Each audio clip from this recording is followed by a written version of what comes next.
Mr. Nick Brokhausen, welcome to the show. Thanks for having me, Shawn. It's an honor having you guys. Well, likewise. Thank you. Thank you. So we got connected through Tilt, correct? Oh, yeah, Tilt. It's so nice to see him in men's clothing again. Oh, my gosh. What did he used to wear? Well, Right on.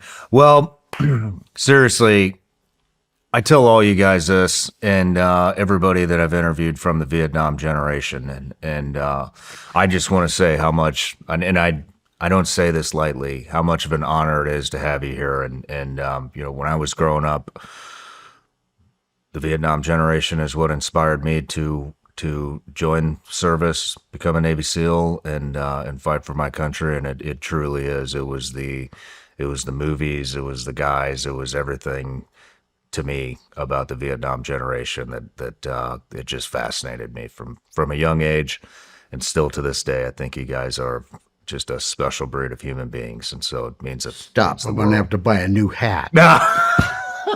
Right on.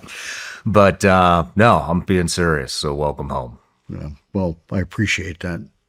And I got to tell you, the new generation, every once in a while I get the distinct honor of working with Special Forces, SEALs, whatever. You know, and I got to say, you're all right, proper rascals. You know, the same spirit, the same drive, the same professionalism is still there. You know, it's a pleasure to interact with them, and it gives me faith that we actually have a chance to recover the Republic. Yeah. You know that. I know every new generation gets a lot of shit, you know, but they weren't as hard and they're not as tough, but the ones that I meet are shit hot fucking operators, and lots has changed. I feel like I'm a dinosaur now. I'm sure you do too, with the way warfare is conducted now. But those guys are truly innovative, and it's really cool to see. But you know, all the SEALs, Special Forces, they've all evolved, and in some aspects they become one-dimensional. You know, and Iraq was and Afghanistan was a reason for that. They became door kickers. You know, our generation was more working with the Indej and training them, equipping them, and leading them into counterinsurgency. And they're slowly but surely going back to that. And I'm glad to see that, because that's really where the individualism and the teamwork really shine, when they start going back to the basic. Because, you know, SF was based on the OSS.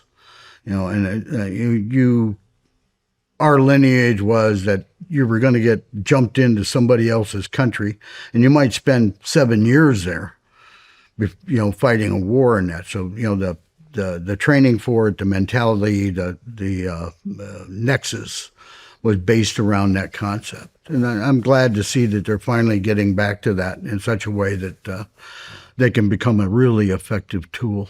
Yeah. You know, we haven't really talked much about the OSS. Do you want to go into that a little bit? Well, what I know about it, I'm not Victor David Hansen, and I'm no great intellect. I do read, though. Yeah, the OSS was, you know, in the beginning when they started the OSS, Donovan was given the OSS Office of Strategic Service, and it was a battle with J. Edgar Hoover, because J. Edgar Hoover wanted it all. He wanted to be, you know, the guy who was putting FBI agents in where OSS agents actually ended up going. And they did a compromise with him. They gave him the counterintelligence role in the U.S. and in South America. So the FBI had limited influence in South America and Mexico, because there was the Nazis had a huge station in Mexico. They were operating out of Mexico, northern Colombia, places like that, Argentina. But, you know, the OSS was originally designed to provide warfighters people that could go in, provide strategic intelligence on the Nazis and on their military and what they were doing in other countries and that. And what he did is he picked businessmen, people that had traveled in Germany, people that traveled that were maybe natives of Italy, Bulgaria, Armenia, whatever, and drew them in and formed the OSS. And they had different divisions of it. And each of those divisions had a certain amount of latitude how they operated. But the whole thing was based on clandestine. We're not going to make a big show like the commandos and that. We're going to drop you out of a Lancaster bomber in a business suit, and you're going to get on the ground and go to meet your contacts in that country and then start providing intel back. And then after the war, they got rid of the OSS and it became the Central Intelligence Agency. And it really ruined it when they did that, because it took away some of that expertise and elan of the operators from World War II. Mm-hmm. But the OSS was a very effective tool. I just read a white paper written by a E8 from 10th Group, a guy named Kevin O'Connor, OC, 280 pounds of moving Irish intellect, where he suggested, and it's a good suggestion, is to do away with special ops and turn it back into the OSS and have the same different divisions and that within it. And for one thing, centralized purchasing. There's so much redundancy in the purchasing. Mm-hmm. And second of all, it does away with each service having their special operations division. And that. Put them all in one unit, make them all warrant officers. So perfect rank to operate in. You got officers, you got warrant officers, but you don't have NCOs anymore. And if you transfer into it, you automatically become a warrant officer. When did this white paper come out? He wrote it. Oh, I know. He wrote it, and Al Mullins edited it. Thank God. But about 6 months ago. 6 months ago? Yeah. And I think he sent it to the Secretary of Defense, or he might have sent it to Center as a suggestion. Here it is. I think that's a genius idea. What do you think about that? Got some flaws, but it's much better than what they're operating under now. I'm just curious, why do you think that would be better? I have my own opinions, but let's see, how do I put it? They've got the ability to act without massive oversight. This whole organization in Special Forces stands on the shoulders of 12 men, and they forgot that. You've got PSYOPs, and you've got civil affairs, and you've got, ribbon cutting outfit or some other hoofala. Those are all support units. Mm-hmm. They're not special operations. Mm-hmm. I don't consider them special operations. I'm sure that people in PSYOPs argue about, they actually captured this or captured that when they were out in the countryside. But really, it's all based on a SEAL team and an A team. Those guys are where the rubber meets the road. And, I'll give you an example. When over the years, I had people come to me and go, "Wow, what kind of special school did you go to get in CCN?" Well, a prior felony helped. We were selected because it was just another SF assignment. Mm-hmm. It was no more than that. You'd go there and you'd do your thing in Vietnam, and then you come back to the States. You might get assigned to the Red Empire or the 10th Group, and then you did the missions that they had on the board and that. So, but it gave you a vast pool of knowledge and cross-pollination with people that actually know how to operate on the ground. That's interesting. What units would he have? What did the white paper say? Well, he broke it down into how they would, structure it, the TO&E, and how the big thing that he was concentrating on was, I'm looking for the right word here. Sometimes I trip. The ability to act independently without micromanagement, to give that power and authority and responsibility down to the working level in order to get the job done. Because that, where the rubber meets the road, that's where innovation comes from and expertise. He, another thing was, the weapons, try and do similar weapons. So you don't, again, relaying back to why buy 6 different systems when 2 actually will do the job. And standardization makes it easier for ammunition, parts, supply, and training, simplifying it. I hope they do it. I mean, I know it would. I tell you what, I think I might have a copy of it. I'll forward it to you. I would love to read it. It's, I mean, I think that it would be, I got to be honest, I didn't know that's how it used to be. But, well, today you go into 5th group, you stay in the 5th group. In my day, you go to the 10th group, you'd be there for 3 years, you might get transferred to Dead A or get transferred to the 6th group or, the 1st group, whatever. And that allowed for a lot of cross-pollination and that. And you met guys that were doing different things. yeah. And you were able to give your input and take theirs and move on with it. Not only that, but the first thing that came to my mind when you're talking about, consolidating all the special operations under one umbrella that's not the Navy, Army, Marine Corps. No, its own. Air Force. Actually, it's its own branch. Make it its own branch. It's own branch. Service, I've always thought this was a good idea. I think it'd piss a lot of people off because the history would, that would be the end of the Green Berets, the Navy SEALs. Well, I made the suggestion one time that you ought to put the Navy under the Marine Corps. I thought I pulled my pecker out in front of them. Yeah. But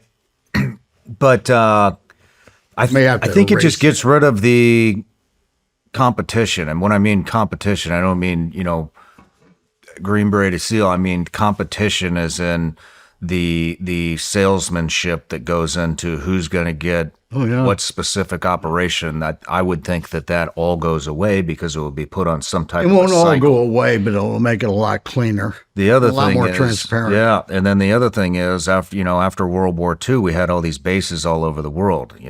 Germany, everywhere, right? And those become the commands themselves. EUCOM, CENTCOM, AFRICOM, PACOM, and so those whoever's in charge of EUCOM, for example, has 2 SEAL platoons and 2 SF units, and you know what I mean? They have that allocated to EUCOM, and those leaders never want to give up an asset no matter what's going on in the rest of the world. So that creates a shortage because you have to send a fucking task unit of SEALs to Germany when there's 2 wars going on in the Middle East. And if you had something like that, then it rips everything. It rips all the assets from these people that are fucking hoarding it for no reason. And they all get allocated into into the actual war zone, the conflict that is happening right now. A good example of that waste of talent and energy was, I was in Detachment A in Berlin for 6 years. And Dead A reported directly to the Joint Chiefs of Staff. And the commanding general of EUCOM didn't like that. He didn't like the fact that we were OPCOM to the Chiefs of Staff and not under his TO&E. And eventually he got his way and got a hatchet man in there and basically made the excuse that the cover that we were using was too transparent and they should reorganize it. They made it into an MP outfit and gave them the added tendency. Dead A had the counterterrorism mission and their primary mission, which was a stay-behind mission, in case the Russians got drunk and decided to invade. And they would invade and we'd disappear into the population and start blowing up their rail yards and telecommunications and that. And then we picked up the counterterrorism mission because nobody else was ready. Blue Light was in the process of forming, and Charlie and Delta were in their infancy. So we were the the designee if something happened in Europe or the Middle East for about, I think, 4 years before they got totally spun up. But he kept that mission and kept the primary mission, and then added a mission after he got control over it of doing security for all the diplomats overseas. Checking their houses, checking the embassies, checking their toilet, whatever, And the guys that unit did a superlative job, but it was unnecessary. Yeah, they it was a could have misallocation of made a separate unit to do that. Because the dip security guys was the State Department, mostly SF anyway, and they've got that job. yeah. So it's a redundancy.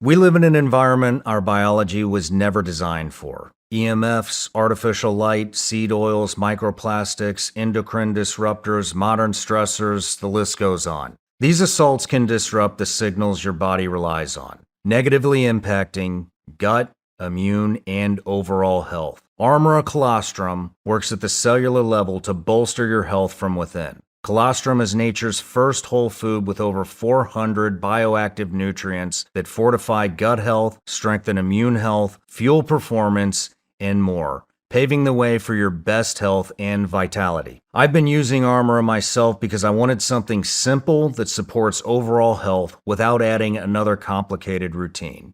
I genuinely feel better having it as part of my day. Ready to reclaim your extraordinary? Well, now you can, because we've worked out a special offer for my audience. Receive 30% off your first subscription order. Go to armora.com/SRS or enter SRS to get 30% off your first subscription order. That's armra.com/SRS. Let's get into your story real quick. Well, not real quick. It's gonna be a long interview, but everybody starts off with an introduction. Nick Brokhausen, a Green Beret with a 17-year career in the U.S. Special Forces, including multiple combat tours in Vietnam. A veteran of the highly classified MACV-SOG, running covert recon missions deep into enemy territory in Laos and Vietnam as part of Recon Team Habu in Command and Control North. The author of We Few, U.S. Special Forces in Vietnam, and its sequel, Whispers in the Tall Grass. You've since had adventures around the world and now run a tech company and an armory. This is a quote that I love. I'm cured for life of ever dating redheaded women, or even making eye contact with them. Oh, never make eye contact. It isn't that I'm bonkers over them. They find me as some sort of training aid. I just don't have the deranged state and body fluids for that exercise anymore. I don't, really. I run from them. Oh, shit. I love that. Well, Nick, before we get started, I got a couple of things here. So everybody that comes on the show gets a bag of these. Those are Vigilance Leak gummy bears. Oh, good, for the trip back. That's right. That's right. Thank you. You're welcome. Made here in the USA. And have you ever heard of USCCA? No. Well, USCCA has a soft spot in their heart for Vietnam vets, just like I do. And so they wanted me to give this to you. Oh, thank you. So basically, that is an insurance policy for life. And if you ever have to defend yourself, your family, your friends, whatever happens, these guys will provide you the legal advice, the legal funding. Well, I'm old school. And help you. I really don't need the insurance policy if you don't leave any witnesses. Well, if you do leave a witness, Well, you know, there's always that. USCCA will be there to help you. Thank so you. as long as it's, legitimate self-defense. So, but Legitimate self-defense. Isn't that an oxymoron? I don't know. But Well, thank you. you're welcome. And thank them. You're welcome. All right, Nick. So I want to do a life story on you, starting at childhood. So where did you grow up? My life started in 1969 when I was accepted into Special Forces Selection Course. Roger that. Is that where you want to start? Well, I grew up poor, relatively poor. My parents were, my dad was a former Army Air Corps, my stepdad, and my mom was a waitress, a cook. It's like from Clockwork Orange. What are you? Mm-hmm. Well, my father was Russian. My mother was a waitress. But they raised 4 kids on a waitress salary and a bartender. And we actually lived in North Dakota, and my dad had a farm. We had 640 acres or something like that. We raised cattle, hogs, chickens, and grain. We sold all of the above. Mm-hmm. And 2 years of drought and another 2 years of floods put us out of the farming business. Shit. So my dad was able to keep the farm, and he took the money from the sale of the machinery and everything, and we moved to Minnesota, to a little town called Glenwood. And he opened a bar, hotel, and restaurant all in one building. And that's where I spent my formative, from the time I was a preteen until I was old enough to be drafted or whatever. And it was a great life. I mean, I hunted, I fished, I skipped school to go squirrel hunting. Nice. hid the guns in a hollow tree outside where they had what they call a shop class, and we'd skitter out over the roof of the building and go squirrel hunting all afternoon. So I was very adept in the woods. My brother and I had ran a trap line for a number of years for make money to buy school clothes. No kidding. Yeah, the Montgomery Ward and J.C. Penney's. You'd order your school clothes and that, and your school clothes from the year before became your work and play clothes. What would you sell the fish? Huh? The trout line. Trap line. Yeah. Outside of Glenwood, it was all woods and farmland. We trapped mink. There was a big swamp area that a number of them, and that muskrat, mink, martins, fisher cats, all of which brought good money, and porcupines. No kidding. Yeah. Now, I got caught.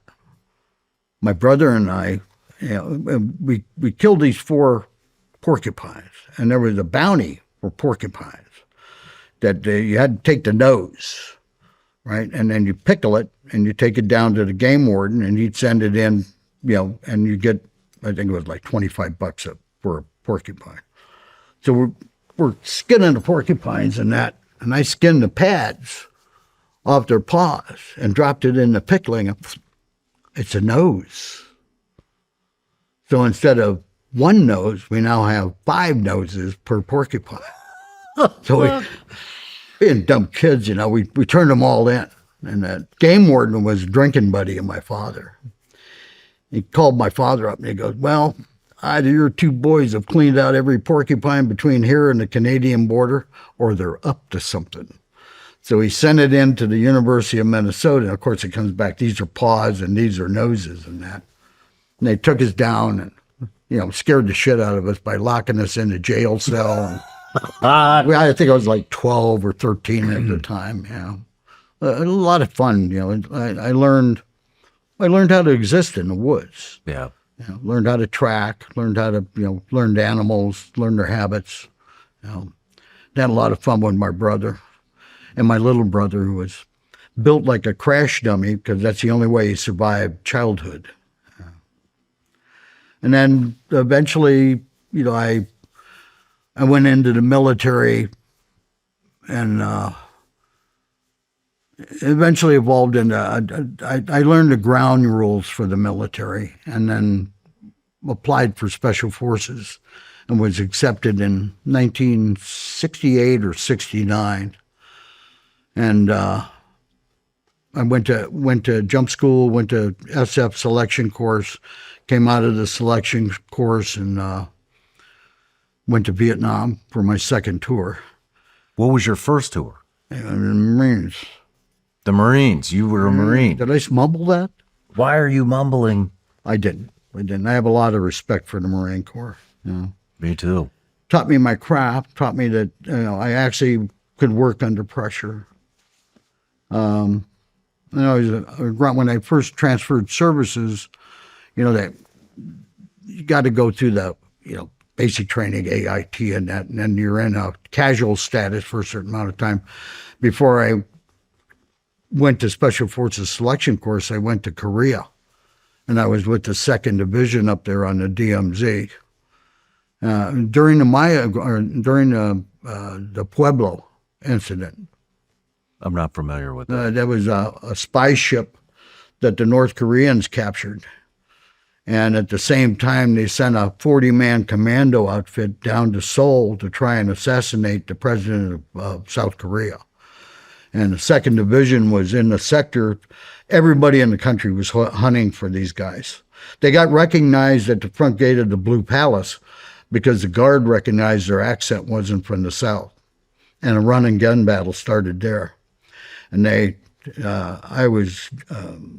my company was assigned as a backup unit to the Koreans, the White Horse Division that eventually went to Vietnam from the Koreans, and they tracked down the last 15 survivors. And we were part of the sweep that drove them up on top of this mountain, and they committed suicide at the last minute. Shit. And then I got transferred from there, then back to Fort Benning to go through jump school, and then eventually into Special Forces. Why did you join the Marine Corps first? I got drafted. You got drafted? Yeah. Okay. What was that like? It's like the Marines. To get drafted? I mean, how did the letter come? I was going to enlist. It just time and events caught up with me before I could enlist. In those days, you couldn't step out of the line and move over and enlist and take a 3-year in the Army. Once you were designated, you went, And it was interesting. What was your first tour like? What? What was your first tour in Vietnam like?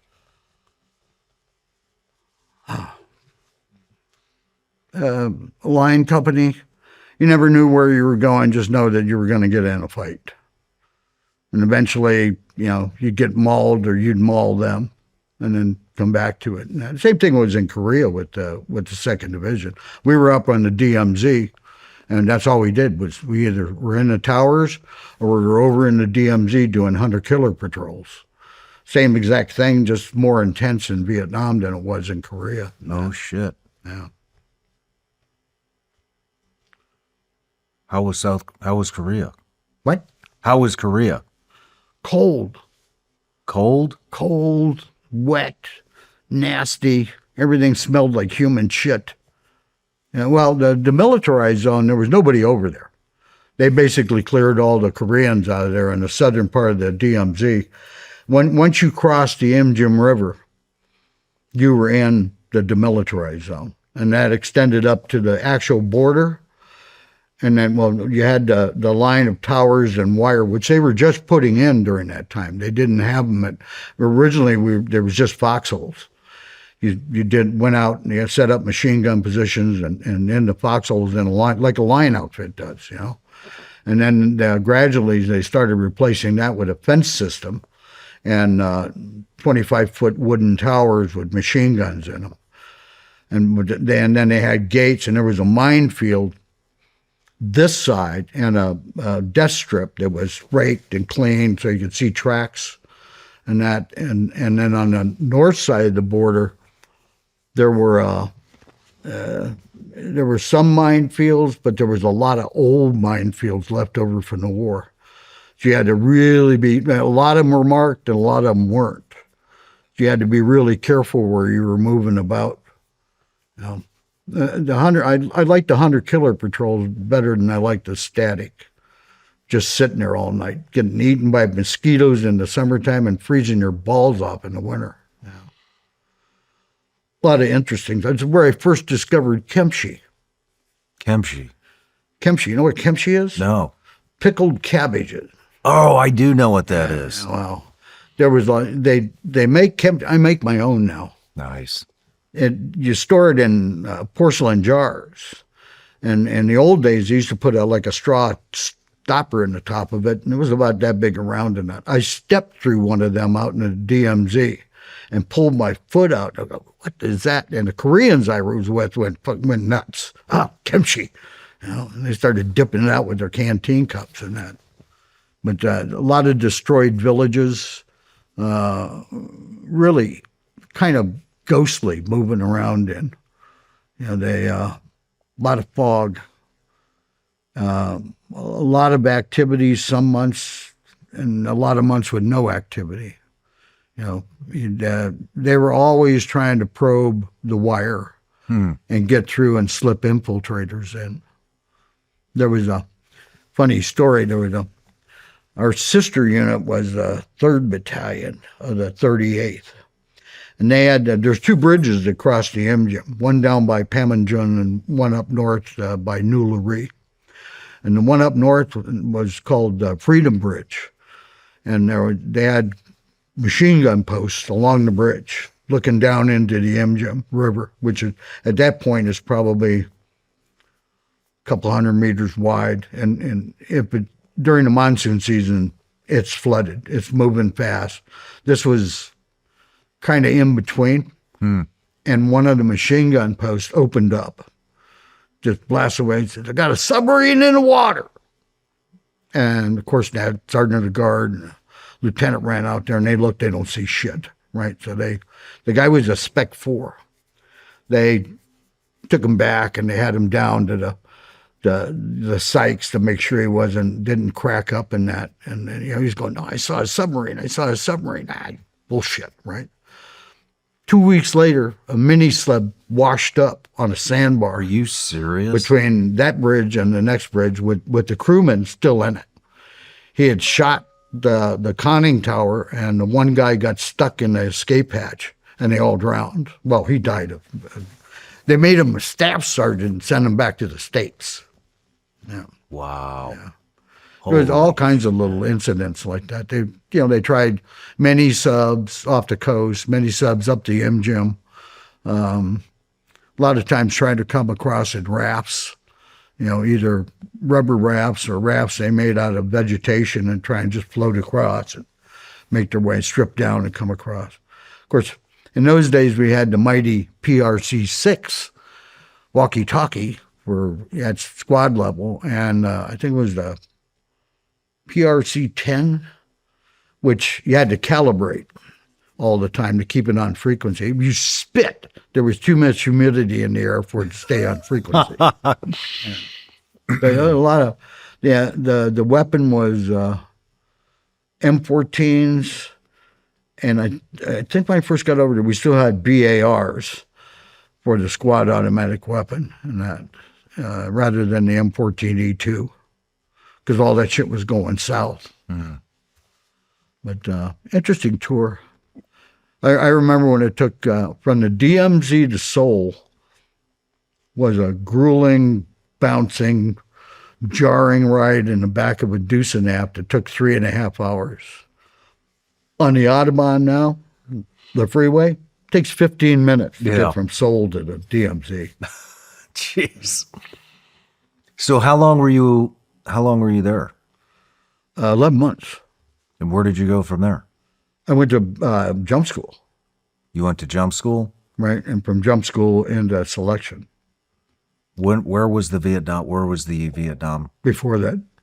Okay. Yeah. Do you want to talk about that? It's the same as Korea, being a grunt. I have an undying love for the Corps. If they'd have spent all that money on the Corps, they would have had a true UW capability. Like I said, I made the suggestion once that the Marines should be in charge of the Navy, and it wasn't well taken in that. But I learned discipline, and I learned that I could operate under pressure, and I learned that I could take a lot of suffering and still keep going, and that helped me a lot when I decided to transfer over. First of all, I went in the Army and in Special Forces because you could get promoted. You didn't have to wait for somebody to die up the chain of command for a slot to open. So it was, and at that time, Special Forces was vogue. Go into the Green Berets. It's be all the man you can be, or whatever the slogan was. And I found it interesting. I found it really interesting because I read a lot when I was in high school. And like I said, about the OSS and about the commandos and the Rangers and the Raiders, all those specialized outfits, and it seemed like the thing that I could fit well in. How did you see any any SOG guys when you were in the Marine Corps? No. No. Even when I was at CCN, we worked with Tong Dushan, the SEALs over at Tong Dushan. How was that? It was fun. I mean, they had a warrant officer named Mr. Johnson, a funny guy, whip cruel too, if he had to be. And we used to change, equipment.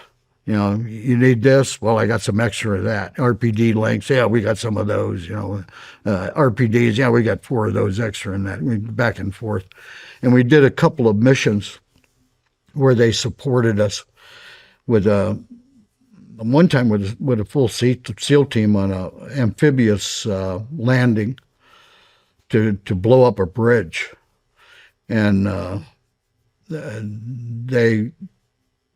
typhoon or some sort of storm came up. They got washed way down the coast and didn't make the rendezvous. And we came in from the land, and we found their boats. They washed up down the coast in that, and they managed to infiltrate in and get picked up by a helicopter in that. But they didn't make the target, and we didn't make the target. Consequently, too, bad storm. Damn. They had some Marines with the SEALs that were working with the nasty boats. You know what the nasty boats are? I don't. It gets kind of convoluted. The CIA ran some of the projects, and the military was gradually taking over from them. The nasty boats were Norwegian PT boats. Okay. Real fast, armed to the teeth and that. And what they were doing, they were going up into North Vietnam and taking agents and putting them ashore with those boats. And then, and same thing, doing raids and coming back out. And there were Force Recon Marines that were with the SEALs working on that project and that. It's like now you see all these guys that claim that their unit was MACV-SOG. The Force Recon was MACV-SOG. Well, I don't know if it was ever on the TO&E. I never saw Force Recon running recon missions for MACV-SOG. They might have. I was in one project. There were 3 others. That's possible. But MACV-SOG originally was the SEALs and Special Forces. The SEALs were down south, where you guys, with the place is flooded, it's your natural habitat. Mm-hmm. Keep your skin wet all the time, go into hyperventilation. And up anything north into the highlands and up to North Vietnam was, our kind of terrain. So it was those 2 units that basically made up the core of it. I did a study on my own when I was writing my first 2 books. The original TO&E for MACV-SOG, was 1,174 Americans assigned to it. That included all the officers, all the the support units, all the radio relay sites, all the the people that were at the launch sites, and the two sections of it that actually ran ground combat operations. So you take all that support stuff and shove it over here. You have, all right, we had 18 teams that were recon, and usually each team had 2 Americans assigned to it. So sometimes 3, but 2 normally. That's 36 people in recon company. The hatchet force, they had 2 guys per platoon or whatever. You got 3 platoons, so you had 6 guys in each company, and they had 3 companies. So 18 there, 36. That's what, 48 people that are on the ground running operations on the ground. And I've met 18,000 of them since I left the war. Because everybody, but I was in MACV-SOG. Yeah, sure you were. Yeah. It's a very small group. And I think there was, during its entire time, if you took those numbers and translated into 9 years and that's about 4,000 plus people. And only half of us survived the war. Little less than half of us survived the war. So it's a small fraternity. Yeah. Very elite. And I go to the SOA every year because there's 30 guys I like to drink with that are like brothers. The rest of that hoopla with the politicians and that. I've never been to a business meeting yet. Right on. They've tried a number of times to shut the bar down during the business meeting. And one time we got physical with the sergeant at arms. And they've given up on that idea. We don't go there for that. Yeah. And these days, well, when we first started the SOA, it was for recon. And then we went, well, that's not fair. The guys in the hatchet force should be in it too. So we let the guys from the hatchet force in. Then we let the guys that were at the launch sites in, and the covey riders and people like that. And then when we were out doing things, I went to Africa for a while doing that. I wasn't going all the time. The colonels got in charge. And then they needed members. So they said, well, if you served in a unit that supported MACV-SOG, so that's how we got all the rotor heads in there. Well, I didn't disagree with the helicopter crews that flew us in and then were dumb enough to come back and pick us up. But I didn't want their basketball control officer and their H&R guy or whatever they called them. Mm-hmm. So you ended up with a lot of people that were remps that got blessed into the organization. I gotcha. But there's fewer and fewer of us left every year. The ranks are really, really thinning. Yeah. So what Bunch did of you actually? Pussies dying off early. Did you get out of service and then re-enlist in the Army, or did you? No, straight across the board transfer. Well, yeah, I had left at one and had to join the other. Okay, basically. That's how it worked in those days. And you joined the Army to go MACV-SOG, to go. No, I joined the Army to go Special Forces. Okay. And I was in casual status, so they sent me to Korea while I was waiting to get a slot. Gotcha. Yeah. We'll just put you over here. You'll be comfortable. Gotcha. You already know what mosquitoes are like. Well, let's take a quick break, and when we come back, we'll get into selection. Selection? Well, I don't know if I want to go into that. You don't? I'm joking. All right, folks, we've got a new sponsor on the show, Beam. They make one of the best sleep products on the market, Beam's Dream Nighttime Cocoa. It's helped millions of people get better sleep. And if you've ever struggled with sleep, like I have, you know how much that matters. When you're sleep deprived, focus drops and mistakes happen. That's exactly why I turned to Beam. Beam is an American company that makes clean, science-backed products designed to help people perform at their best. Dream is their sleep formula, and it's loaded with ingredients your body actually needs to recover. Reishi, magnesium, apigenin, and melatonin, but dosed intelligently. This isn't the cheap off-the-shelf stuff. Dream helps you fall asleep fast and wake up clear. No grogginess, no crash, just deep, restorative rest that lets you hit the ground ready to work. Best of all, it tastes incredible.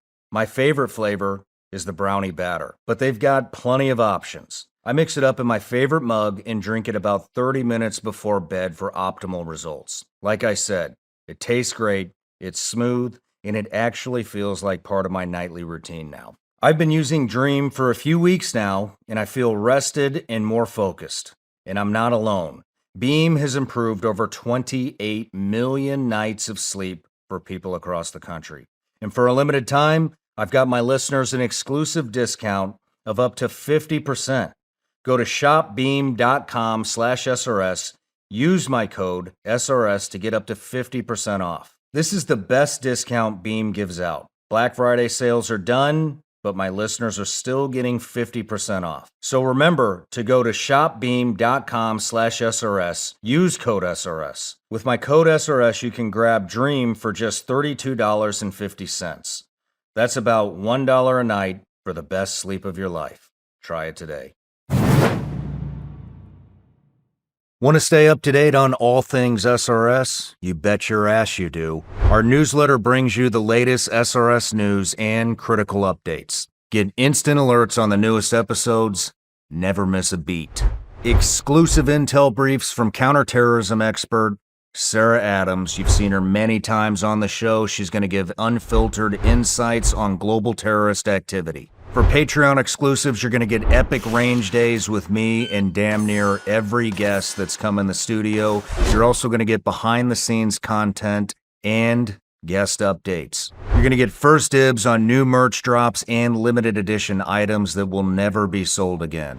Plus, exclusive offers from our partners you won't find anywhere else. So subscribe to the Vigilance Elite newsletter right now.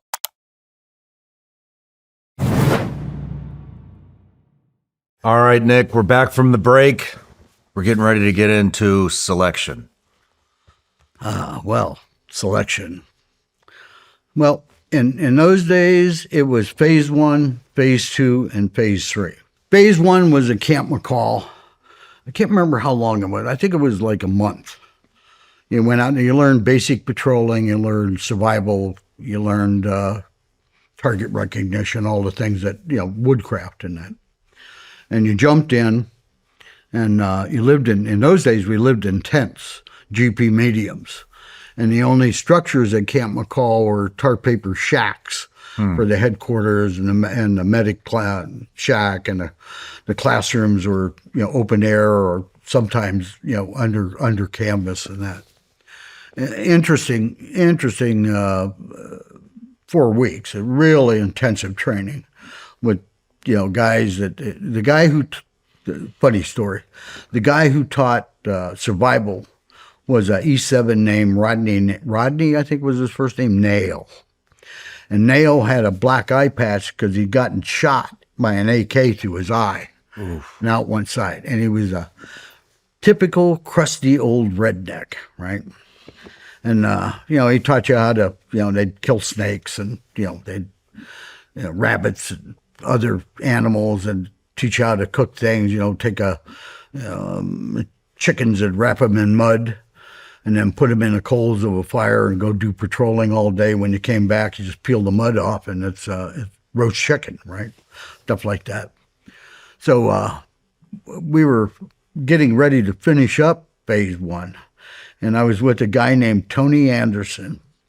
Tony got a DSC when RT Kansas got wiped out. And he was a pool shark before he'd come in the Army and that. Real cool guy. His nickname was Fast Eddie. And Nail is sitting there. We were getting ready to go back to Fort Bragg and go into our MOS training. And Nail was telling us, well, we ain't got no booze here, but you can get high if you take the mortar charges from the 4 deuce, because they looked like little cheese packets. Mm-hmm. So just bite off a little bit. It was nitroglycerin. So what he didn't tell us was that all your capillaries explode. So Tony and I ate a little bit too large of a chunk, and we ended up in Womack Army Hospital, and they thought we had meningitis. We're laying in the hospital ward, and the doctor comes in, and he had his clipboard, he goes, let me ask you something. Do either one of you 2 gentlemen know Sergeant Nail? And yes, sir. I said, well, he usually gets 1 or 2 of the students in every class. Holy You don't have shit. meningitis, but you do have some damage to your capillaries and that. Yeah, but it was, it was a good training. A lot of good guys that I went through, a training group with. That later, went over to become part of SOG, or at that time they were still filling up the A teams over there. They were still active, and the Mike Force was active still. And then I went from there to weapons training, and I was an 11 Charlie. Now I think it's an 18 Charlie, or I think they're all 18 BBs now. But you went to small arms, pistols first, then submachine guns and carbines, and then rifles and machine guns. And then the next phase of that training was heavy weapons training. And you train, and it was both foreign and U.S.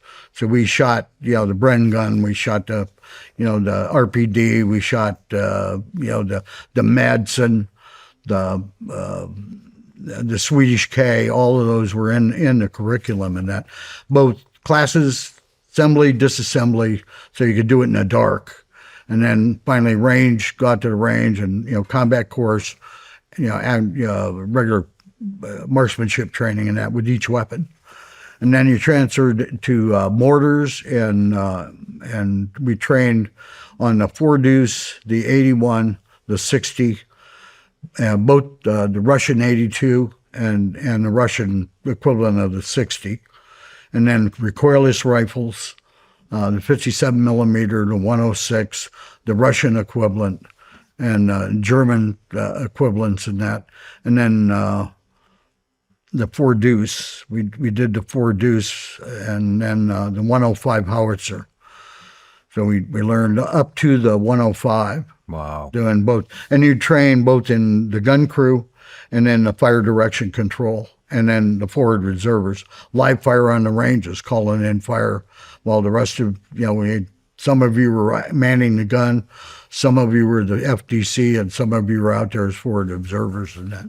Very intensive course, very very compacted. So a lot of practical exercise combined with teaching in the classroom.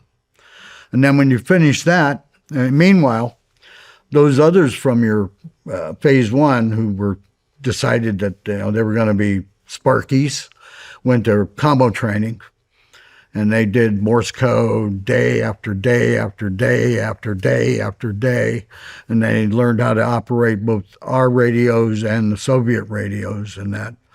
And the engineers went off and learned how to build things, framing barracks, doing shit like that, and also blowing things up. Mm-hmm. Very intensive course in demolitions and that. And then the radio engineers, the medics. You know how medics are, right? Mm-hmm. Sick. If there's a strange, really goofy religion anywhere in the world, you can bet both your medics are practicing. And highly intelligent, with the bedside manner of Dr. Mengele. They go for a real long course, and in those days it was over a year. They go to the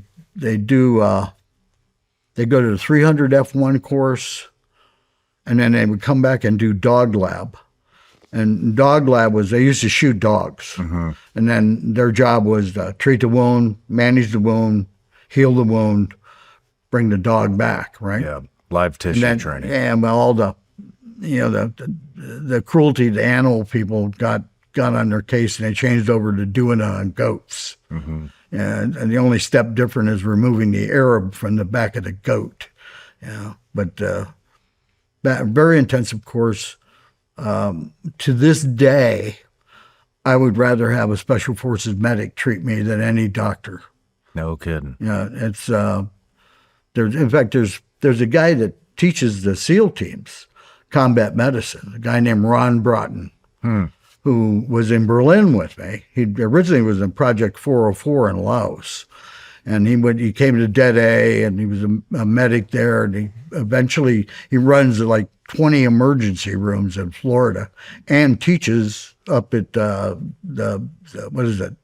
Little Creek, to combat medicine there. Yeah, muscled up, really dyed almost white blonde hair, and we call him Doc Savage. Nice. And he does have the bedside manner of Dr. Mengele.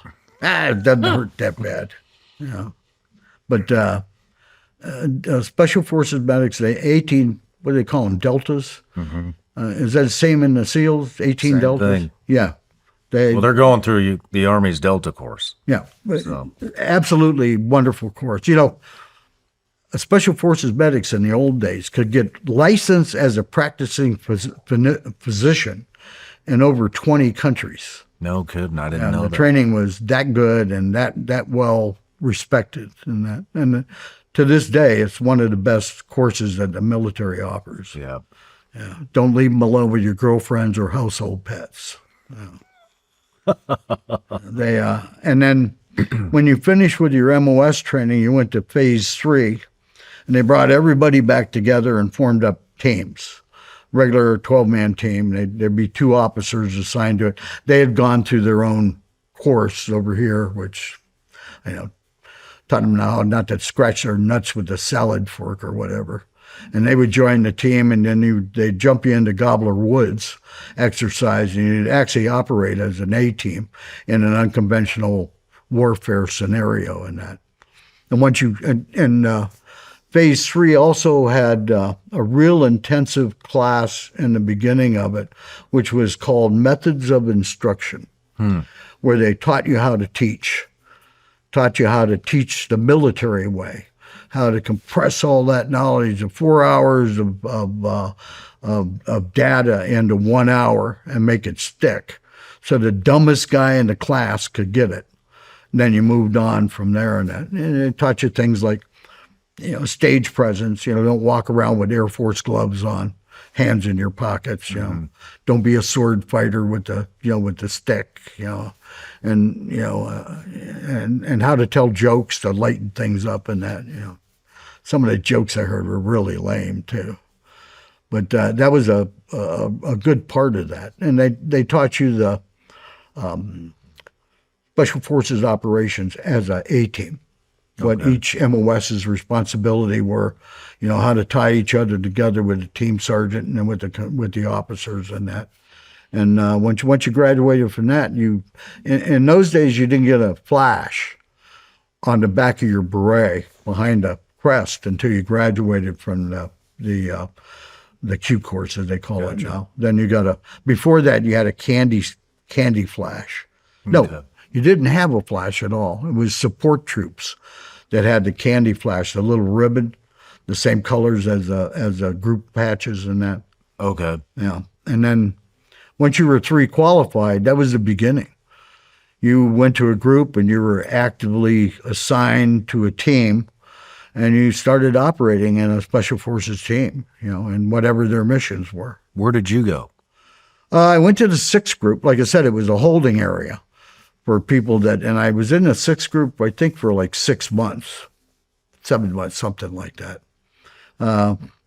We did a real interesting, in those days, the Red Empire, bling, didn't have South America. It was the 8th group, which was stationed out of Panama. And we did an MTT with the 6th group. We went down with them, and we went to Bolivia. And at that time, they were tracking down bandits.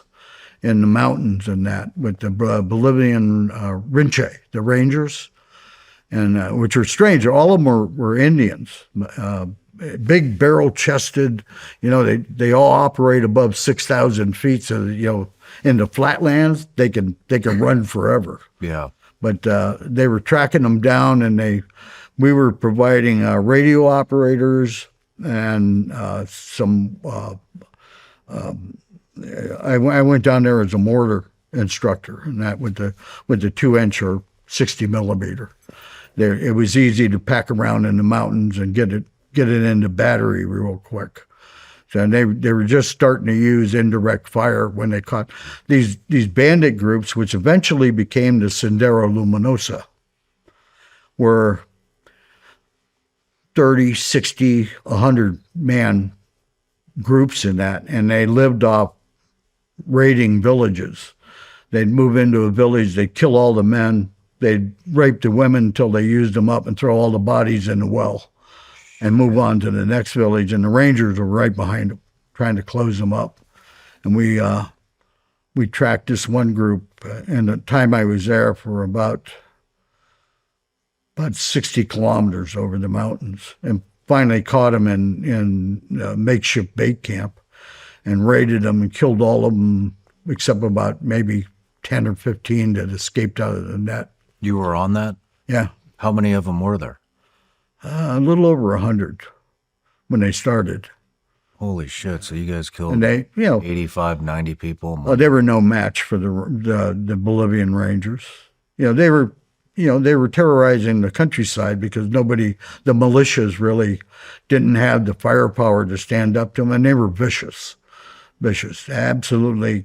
They killed the children and throw them down the well, and then got done raping the women and killed them and throw them down the well. Poison the water and move on to the next target. And that. What was the point of that? Why were they doing that? They were bandits. They were just bandits. And eventually the communists came in and kind of moved them or cadred them and changed them into an insurgent force against the government and that. It was interesting. How do I put this? While we were up there, we found an Inca grave. And I removed a couple of terracotta figures that were inside that grave and stuck them in my rucksack to bring them back, because they were really, one of them was a corn god and the other one was they're Loki, and I had them in my rucksack, right? And when we were in the mountains, they came around. They pulled, the sergeant would pull out what looked like a bar of soap, kind of a brown colored bar of soap, would take a penknife, cut a sliver off, give it to you and said, chew this. And it helps you assimilate oxygen in the high altitudes. And that, well, it was coke. It was cocaine-based material in that. So normally they would give 1 bar to every 3 or 5 men and that. And it ended up, he was giving me 1 bar by myself. So I wasn't using it. After a while, I didn't need it. And that, I was just chucking it in my rucksack. So we flew back to Bragg. They'd line us up and customs comes. They're going to search everybody's bag. And they dumped my bag out, and I was really worried they'd find the 2 little terracotta things. They weren't even interested in that. Because it says on the outside of the cardboard box, product de coca, right? So as soon as that fell out, they were interested in only that. So they got me standing there, and I had like 5 or 6 bars in my rucksack. And he goes, what's this? So well, it's the stuff they gave us to assimilate oxygen at high altitudes and that. And they're like, really? So they called for my sergeant major, who was Sergeant Major Louis Brown, little short guy. It looked like a fire plug they painted a face on. And he comes out there and, what the fuck have you done now? I don't know. And he's standing there with me, and the 2 customs guys are standing there, and we're like acting like, what's the problem here? And the younger guy turns to the older guy. He goes, I don't think they know what we're talking about. And he goes, I'm pretty sure they don't. They ended up confiscated them, and I got through with my 2 little terracotta figures in that, But it was Congratulations. Oh yeah. But We'll have to add drug smuggler to your introduction. oh yeah, thanks. Yeah, thank you. Yeah. I thoroughly enjoyed Special Forces training, and I thoroughly enjoyed the process by which I finally got on an A team. And then I came back from Bolivia, and about a month later, I got my orders to go to Vietnam. Yeah, and I was supposed to go to the Mike Force. And when we got to Vietnam, I sent this guy, Bernie O'Connell. Never have the Irish involved with anything you're doing, because they hear loud noises, they think it's a wake, right? So when we got to Nha Trang, I sent them with our orders. I said, go over and make sure we don't get policed up by one of those press gangs, because we were at the regular repo depot in Saigon, the Tansanuda, wherever. And I sent him over with the paperwork we were supposed to go to the Mike Force. And he comes, because the press gangs from the regular Army divisions were looking for NCOs, and they'd pay somebody off in admin, and they'd take 4 or 5 out of the lift and assign them as platoon sergeants or squad leaders to the division. He comes back, and he brought back some Bommy Bob beer in a net. And I had stolen a CO2 fire extinguisher, and we were busy lowering its body temperature in the room. And he goes, oh, good thing you sent me over there, because we were on a list to go to the Big Red One. And I'm going, but obviously it's not all bad news, because he's back here and he's grinning. He goes, I ran into a guy. Now, Bernie was mid to late 40s, was a buck sergeant. He had been a master sergeant. He got out of the Army and got into high-tech field of air conditioning. But he didn't have the accounting skills, so he went bankrupt.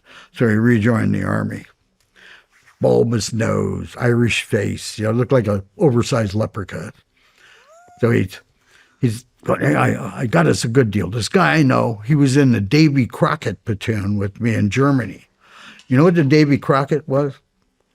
It was a weapon that was deployed down to the, I think, battalion level. And what it was an oversized mortar that shot a 1 kiloton atomic shell.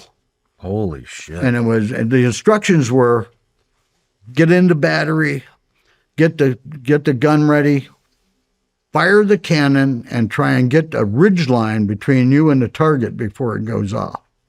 It was T&E in all the Army divisions at that time. I think Bernie might have been slapping leather to the guy's wife for a while. He comes back and he goes, I got us assigned to the Special Forces unit. There's a waiting line to get in. And then Bernie, the only waiting line in this country is at the airport to get out. So no. It's special units, all voluntary and that. And that's when my heart fell to my asshole. And he goes, it's CCN. Well, I knew some people that had been in projects, CCC, CCN, whatsoever. And all of them were nuttier than a squirrel. So I go, oh, this can't be good, but it is voluntary. So we left Nha Trang, we went up to Da Nang, and as we were, when we were met at the airport, the most decrepit deuce and a half I've ever seen in my life was our transportation from the airport to CCN FOB4. And driving it was another friend of Bernie's that he'd known in the regimental combat teams in Korea, who had a plate in his head. He also had instructions from the Army. He's never to have pharmaceuticals and alcohol in his bloodstream, and he had both when he picked us up. Stevie Comerford got a DSC, and he's driving like a madman. And when we pulled into the compound, they were launching one of the launch sites was shut down. They were using Da Nang as the launch site. When we pulled into the compound, there was a Cobra on fire on the PSP. And Bernie had been going, oh, this is probably like one of those show camps, with the, crest on everything, everything's cemented, colored stones and that. And, Bernie, this doesn't look like one of those show camps. This might be a little different than that. And that was my introduction to CCN, basically. Wow. Sorry to travel so fast. No. So far. Yeah. So you get there. Do you know what MACV-SOG is yet? But I knew what MACV-SOG was because I knew some guys that were there before it. It was, I was proud to be there. It was also in the back of my mind was, this is a volunteer unit. This is a volunteer unit. This is a volunteer unit. But, peer pressure, you're never going to say, I don't think I can cut it. How many of you guys went? I arrived with I think there were 9 of us. 9 of you? That got assigned there. And a year later, 3 of us were still running recon. Shit. And the rest were either wounded or dead, But we had a real high attrition rate, Mm-hmm. So anyway, we process in, we pull into the front gate, get off the deuce and a half, and I see these really ragged-looking fucking gypsies sitting on this. They had you know what a mule is? The vehicle? Mm-hmm. Marines had them. They had a 106 mounted on it. And Okay. it's a flat, looks like a coffee table on wheels. Open seat with a Gotcha. steering wheel in that. Anyway, there's 5 or 6 of them hanging around on it with cut off jungle fatigues and wearing, various parts of uniforms and that, drinking wine. And when we got off the truck, the cat calls started. New meat. This is great. Yeah, whatsoever. And they came out and they took us in. They processed us in. And I think 2 guys went to the hatchet force and the rest of us got assigned to recon. So we got our briefing from the sergeant major, this is a voluntary unit. This is what we do. We're a strategic recon outfit. You're going to be assigned to a recon team. When you get down to recon company, the recon company commander will brief you and assign you to your teams. Fine, dandy. We go down to recon company, and my first introduction to Larry T. Manus was a recon company commander. Former E7, looked like a heavy gravity planet inhabitant. Thick neck, square face, crew cut, blonde. And we're standing outside the orderly room, and the door bursts open, and a body comes flying out and lands in the sand. And the guy kind of shakes his head, gets up, stumbles out down into the company and that, and the door swings open, and there's Manus. Says, I'm the recon company commander, and this is your briefing, your orientation, and spoiling my drinking time. Says, you can call me sir, you can call me motherfucker, sir, or you can just hide when I'm looking for you.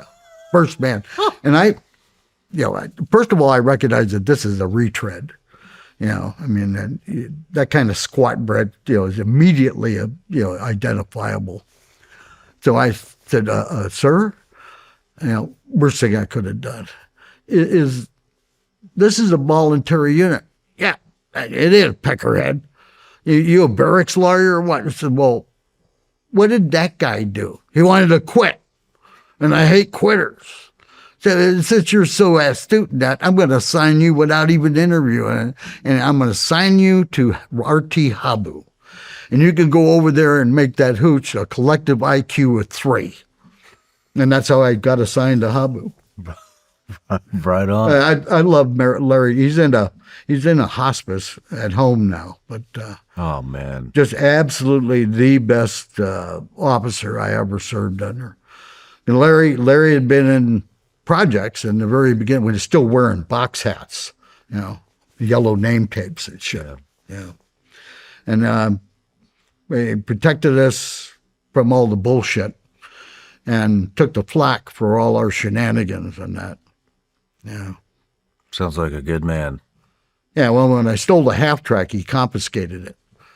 Not because he wanted it for any other purpose than it had 2 big whip antennas on it with little guidons and no radios, just so it would slap back and forth when he slammed on the brakes and that.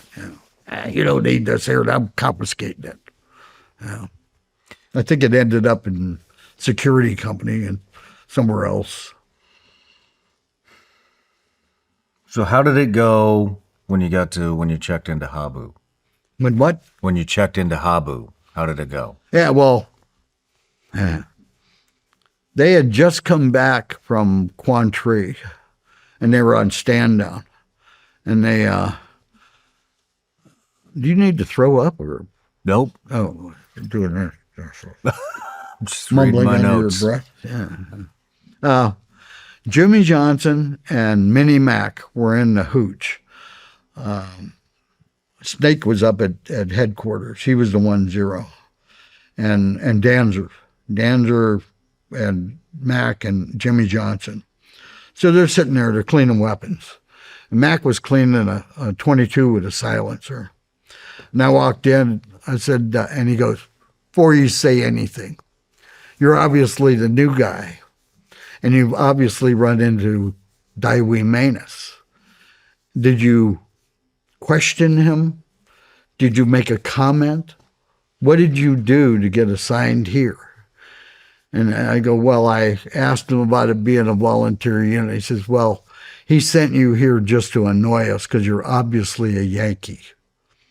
About that time, Castillo, the Cuban, I think he was on Bolton's team at that time, walks in, oily little shit that he is, and he goes over to the refrigerator, opens it up, takes a beer out of it, and starts to hold it up like that. And Mac pings it with the 22, and it starts peeing all over the floor. Holy shit! And he never misses a beat. He goes, just as a cautionary, don't have anything you value around these two, or they'll bubbify it.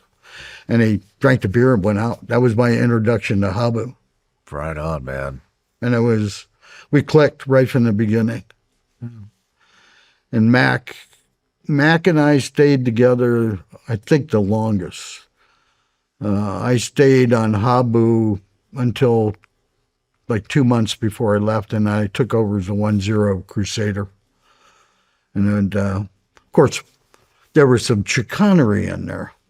We had convinced Manus that I stuttered when I got excited. So I was absolutely no good on the radio, and the 1-0 in those days normally carried the radio and that. Until Boudreaux caught us chuckling about it and then threatened us. He said, I'm going to tell Manus what you two have been doing. Yeah.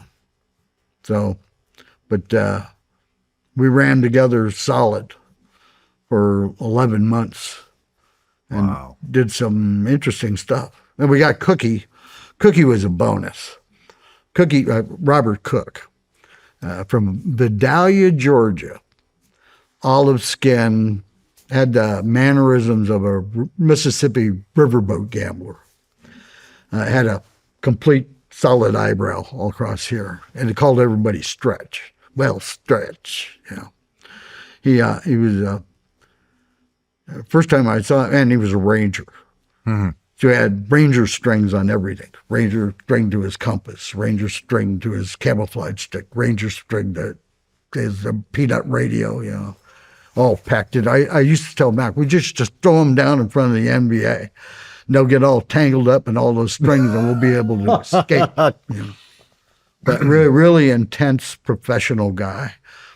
On the team, Mac was a 1-0. He was a buck sergeant. He was actually, I outranked him.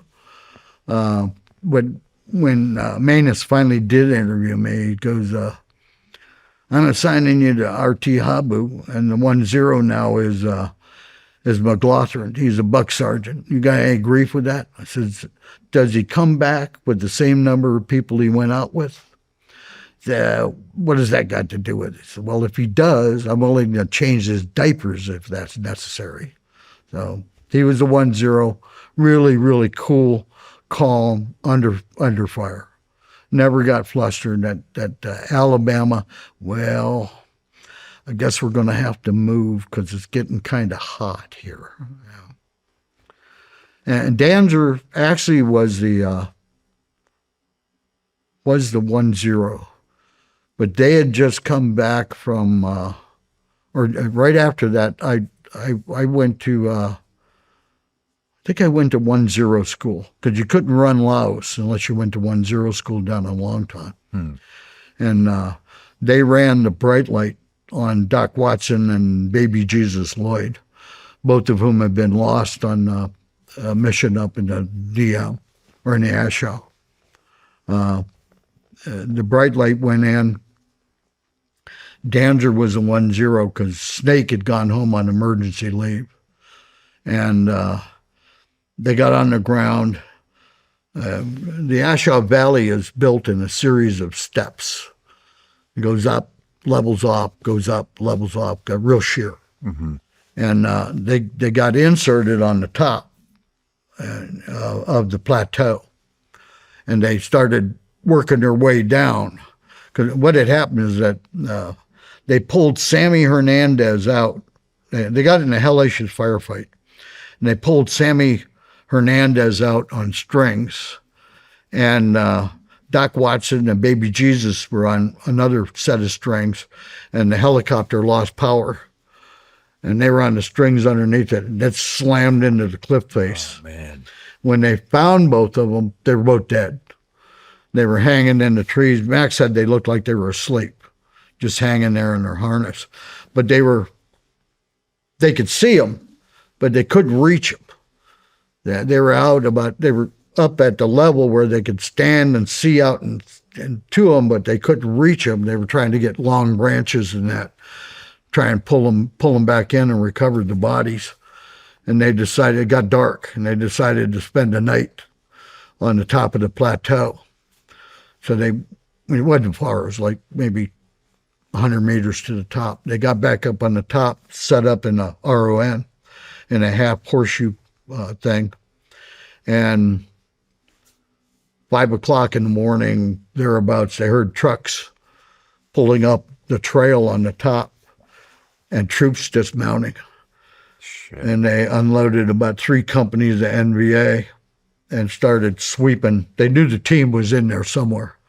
They started sweeping down the plateau, and they opened up on them with a RPG, two RPGs, 2 rounds hit, and one of them, Horton was with them too. Some of the shrapnel blew his lower leg off. And it was partially attached, but it was off in that. And they started dialing everybody in, fighting, and they were throwing stick grenades at them and that. And eventually there was nowhere to go. So they started going down the cliff, just stepped off and went. I heard different stories. Mac tried to throw Horton to a tree for him to grab on. He didn't make it, went all the way down. Then Mac tried to jump out to the same tree and didn't make it, landed on top of him. Everybody got down to the bottom. Danzer got blown off the top of the cliff. Damn. He was behind his rucksack, and the radio was in the rucksack, and he had a handset. And either a grenade or an RPG hit nearby and blew him off. He ended up at the base of the cliff with nothing but the handset in his hand. And he was shocked. He wasn't functioning totally. Cliff Newman, who was also a 1-0, had been strap hanging with him. He took over command of the team, and they had one of the chase medics was also with Doc Woody, and he was patching up Horton's leg and dealing with the other wounded that were there, and Mac was covering the ridge. There was like a cut in it, and the MVA were trying to come down, hopping from rock to rock, and he was like at the carnival picking them off between the rocks and that. And Newman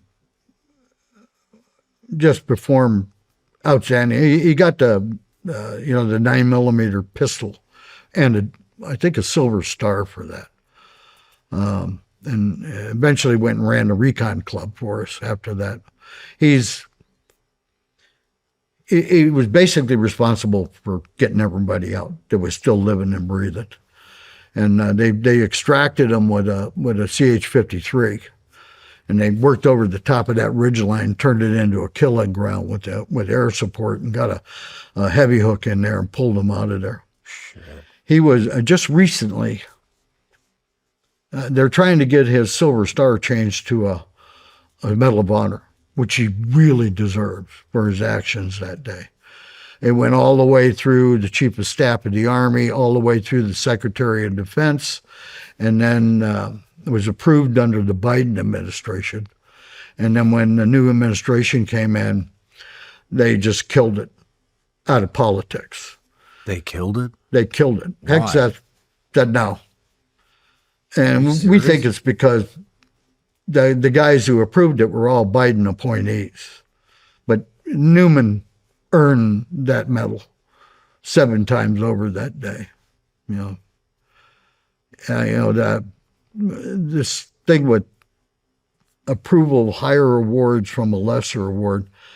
When Paris Davis do you know him? I don't. Paris Davis, read his Silver Star and his Medal of Honor, which he eventually got. He was a colonel. He was a young captain at the time. He did stuff on a mission that they make movies out of. Went out from saved people that were wounded, dragged them back into the perimeter, went back out, captured prisoners, brought them back, and basically got everybody out of it. And that, and I think he got a Silver Star for it. The Army didn't like him because he was black. And in those days, the Armor Corps is what ran the Army. Mm-hmm. And there was a lot of racial prejudice, and they thought he was just uppity, and they weren't going to give him a Medal of Honor. He got out and retired as a colonel. He was my commander at Devens for a while. Best group commander I ever had. And he eventually, the guys got together, and they went back and redid it and got his Medal of Honor here last year. Finally was awarded. Right on. He was at the convention last year. I love Paris. He was special. I had to go to race relations classes. In those days, what classes? Race relations. Relations. Equal opportunity race relations. They picked 2 NCOs. Gotcha. So they picked me and a guy named Johnny King, who was a full-blooded Chacarilla Apache, right, to go to the classes. And there's a guy from my battalion, right? And there's 2 guys from 3rd Battalion, whatever, 2 guys from headquarters, all that. And we're supposed to learn how to be correct, politically correct, and be able to hold classes to train the rest of the chimpanzees in the techniques of being politically correct. So we're in this classroom, and they got a guy, he's a associate professor or something like that from Boston College, complete with the Revolution knitted Black Power cap on and the dreadlocks and all that. And he's talking on about, we got to be careful about how we call each other. And, these things have been done bad to black people in the past.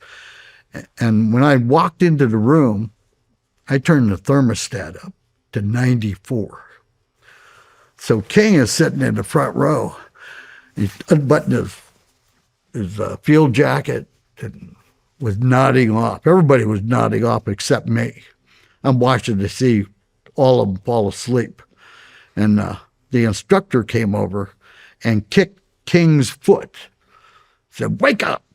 And he uncoiled out of that seat and pulled a Cruiser Bowie out of somewhere and had it against this guy's throat. He's going, "They used to kill my people for sport, and I still like them better than I like you.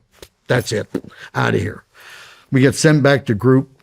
I got sent back because I was with him. I hadn't done anything. Well, I turned the thermostat up, but nobody knew it at the time. Yeah, Paris. You had one job, and that was to keep an eye on that blanket-ass savage, and you failed. We talk a lot on this show about protecting your family and being prepared for the worst case scenario. But there's one area of protection that a lot of us, myself included, for a long time tend to procrastinate on, and that's life insurance. I've had term life insurance for several years now, and I remember the exact moment I realized I needed it. It was right around the time my son was born. I started thinking about the mortgage, the kid's education, and all the expenses I'd want covered if the unthinkable happens and I'm not here to provide for them anymore. But having a plan in place is what actually allows you to breathe easier. If you've been putting this off because you think it's too expensive or too much of a hassle, you need to check out Fabric by Gerber Life. Fabric by Gerber Life is term life insurance you can get done today, made for busy parents like you, all online, on your schedule, right from your couch. You could be covered in under 10 minutes with no health exam required. A lot of people assume their work-life insurance is enough, but most policies don't provide nearly enough coverage and don't follow you if you leave your job. Fabric offers affordable, high-quality life insurance like $1 million in coverage for less than $1 a day. Fabric is partnered with Gerber Life, trusted by families just like yours for over 50 years. And Fabric is rated excellent on Trustpilot with over 1,900 five-star reviews. There's no risk, you get a 30-day money-back guarantee, and you can cancel at any time. Join the thousands of parents who trust Fabric to help protect their family. Apply today in just minutes at meetfabric.com/Shawn. That's meetfabric.com/Shawn. MEET fabric.com/Shawn. Policies issued by Western Southern Life Assurance Company, not available in certain states. Prices subject to underwriting and health questions. What was your first mission with MACV-SOG?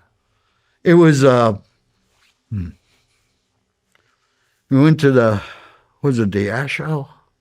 I think it was the Ashow. Lower end of the Ashow.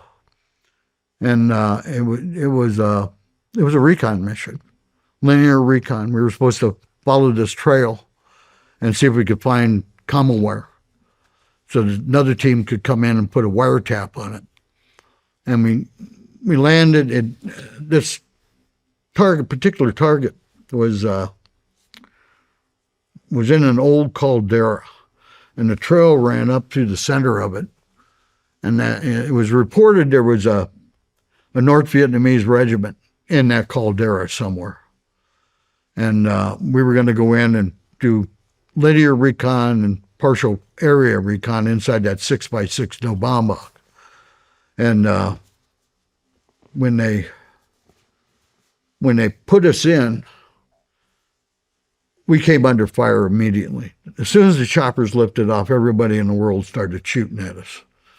And I remember, I can't remember that one mission. Anyway, my job on the team was to fight the team as a unit, mine and Cook's. And Mac handled the radio, made sure air, the Cubby got air into us when we needed it, did all that stuff, kept in communications with Cubby. So I'm fighting my portion of the team, laying them in down below and that. And I saw these NVA break out of this ravine. Like, we're down here like this, and over here is this ravine, and there's a ravine that runs up, follows up that way. I saw them break cover and run up in that ravine, and I started moving up to tell Mac, and I saw a bunch of 3 or 4 stick grenades come up out of that ravine and land right where he was. So I run up there, they got the radio and they got the midget at the same time. This is bad. So I get up there, and he starts yelling at me, "Will you please get down? You're drawing fire." And he's got his pants down. And I look, and he's checking to see if his junk is still there, because he's got a shrapnel wound on the inside of his leg.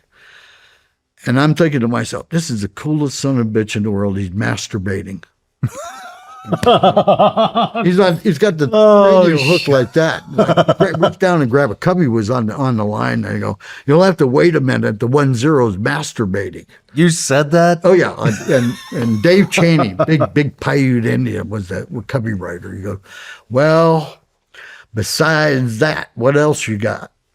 And then we called in airstrikes and eventually pulled out. I remember we got back and I had my basic load normally when I was carrying a Car 15 was 1, 2, 3, 4 canteen covers with 6 magazines, one of which was a 30-round magazine, and 6 30-round magazines and an AK vest, 2 canteen covers with mini grenades, 2 M67 baseball grenades, and a WP grenade, and plus extra stuff for, we carried a machine gun, we carried a belt of ammo and a thing. And when I got back to the launch site, I had 2 magazines left.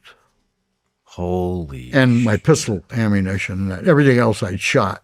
I would have blown up a nuke and told them it was kids playing with fire if it would have helped. But it was that intense. And I'm telling Mac, I said, God damn, that was intense. He goes, that was a training mission. So you're kidding me?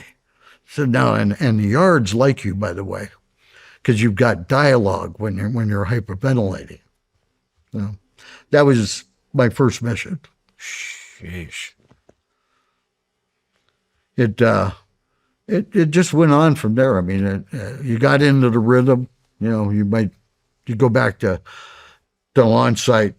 You'd either pull a bright light for a team that was going in, or you were done and you went back to Da Nang, and you get 3 or 4 days off, and then you went back into that process again. Go into isolation, get your target, go to the launch site. How did that compare to your Marine Corps deployment to Vietnam? A world of difference. World of difference. What was the major differences? The intensity of combat. Really? You have no idea. Well, you do probably, how loud combat is. Mm-hmm. And the smell and the deuterus, the dust, the explosions, the blood. It's, you're many times fighting at very close range with these. We were heavy enough that we could give a company a black eye. You hit us and we were going to hit you so fucking hard that you'd want to back off. And that's how we survived. We'd pick the point and we would go for that point to break through and break out and get some running room and then find our terrain that we could defend and that. And it was in that short time period, like I said, you'd use up 5, 6, 7 magazines just doing that breakout. Wow. And grenades and anything else you could throw out there. Claymores on coat hangers. Claymores on coat hangers. Yeah, you cap them and have them everywhere and ready to go, and you put a coat hanger on it. And it's got the clacker in the bag. You pull the claymore out and you throw it up in the tree and then run to the end of the wire and fire it off, break contact, and that. To make sure it's facing the right way. Yeah. And then run off, and then it just clears a path. Or throw it in front of you and blow it off so you got a clear path. And that. And a lot of mini grenades. How many guys were you rolling out with? Normally, it was the 3 of us, or sometimes just Mac and I. But 3 of us, after a while, that was the 3 Americans and from 6 to 8 Montagnards. Sometimes we'd take 10 Montagnards with us up to the launch site in case we got tasked with a bright light. We'd have extra guns on the team. Because remember, they got to have enough helicopters to get you in and get you out. So you can't overload them in that. But normally 6 to 8 yards and 2 or 3 of us. How often were you guys going out? Well. Every night? Every what? How often were you guys going out? Well, the rotation was you'd go to the launch site. The only 2 times they gave us a target after we ran a target while we were up there, and we did the isolation thing in the hooch at the time, and it was an ambush. We were trying to get a prisoner, but most of the time you'd go to the launch site, you'd launch, do your thing, be back in 5 days, get 2 or 3 days off, go back in the system, go back up to the launch site, 3 or 5 days back, sometimes 1 day. After a while, I was telling, what's his name, I had one target. I can't remember whether it was Hotel 6 or I think it was DM-10, Demilitarized Zone 10. It was that Caldera thing again. I ran it 4 times, and my cumulative time on the ground was a little over an hour. And 4 times. Wow. That, like I said, it was intense. If you got caught or they thought they could catch you with your pants down, they put everything they could to kill you and capture you, because they knew if you got on the radio and got the air power, they had to grab you by the belt buckle before that. So it was right at the first edge, full push, trying to get on top of you. And then once you could break contact, kill enough of them, and make them back off, then you could start doing an IA drill and getting a path to where you could grab some terrain. When we looked at the target areas, we specifically picked terrain that was in the neighborhood of where the LZ was, or along our path. If we got hit, we're going to go here, because that's defensible. We can't defend it here or over here, but we can there if we get air power in. Shit. Yeah, brings back a lot of memories. I'll bet it does. Yeah. Sometimes I can smell it. Are you doing all right? Yeah. No brains, no headaches. Roger that. Yeah, I don't normally get weepy. I get weepy over the little people. Yeah, RT Habu was a brew war party, plain and simple, just like dog soldiers, from the Crow. When we hit the ground, the last people in the world you wanted to run into was us. Just the finest troops I ever worked with were the Yards. No kidding. Yeah. How long were you there? Huh? How long were you there? How long? How long were you with that specific unit? Oh, for 11 months straight with Habu. And when I took over Crusader, they were also a brew team. So, we had Sedang, Brew, Rade, all different tribes. The Brew looked like Bushmen, real short, very, sometimes almost African features in some of them. The Sedang, lighter skinned, and they filed their teeth. So when they grinned at you, they looked like wolves. No shit. They had tattoos. And the Rade looked like Polynesians. Very good looking people, beautiful. All of them are beautiful people, but the Rade women are stunning. And then we had some Jirai, and some of the teams were Vietnamese, and some of the teams were Vietnamese and Nungs. Big fucking Chinese. Rick Hendricks had all Nungs. And he couldn't remember their names, so he named them after Donald Duck's nephews. Huey, Dewey, Louie, whatever. And it's Huey spoke English like he was from Southern California. Funny story. My team's going to Quan Tri, the launch site, and Hendricks' team is coming back. Or no, we're coming back. We're at Quan Tri. We're getting ready to go back to Da Nang. And Hendricks' team comes up there. He's got 7 Nungs, Huey, Dewey, Louie, whatever. And they're on, I don't know who thought this up. They came in on a Caribou, and there was 2 donut dollies on board. As we're laying in the shade waiting for the Caribou to turn around and get on it, go back to Da Nang. And Hendricks and his team start filing off, with all their man jewelry and that clink, clank, and they're coming down, and the preceding them are the two donut dollies. And they're going, well, I can't believe this. I can't believe that those gooks were on the plane with us. I will never. One of them had this face, I swear, it looked like a horse. It was long, and when the other was kind of portly. And they were all outraged, going whatever. They go over towards flight control over there and that, and Hendricks comes out. And Hendricks is going, he's kind of chuckling to himself. And that, here's what happened. They're on the plane, and they're in orbit getting ready to land and that. And Horseface starts going, wow, what are these gooks doing on the plane with us? Why are we here with these gooks and everything? And Hendricks is Huey started in by, actually, are you official Army prostitutes? Is that what that uniform is? And that blaked her eyes up wide open. He says, I think it's a great idea, but I actually own a whorehouse in the Trang, and I don't think I could get $5 a trick for both of you unless there was a werewolf involved. All in perfect English, right? And Hendricks tries to throw water on the fire, and he goes, well, I know you have to understand they're going on a dangerous mission. They may be, may not say the best of things and that. And he says, I understand your mission being Red Cross and all that, where you put up the maps with the name, the state. Some lucky guy gets an extra donut and that. And he says, look here. He sticks his finger out through his fly, and he goes, looks like the state of Florida. Everything ended there.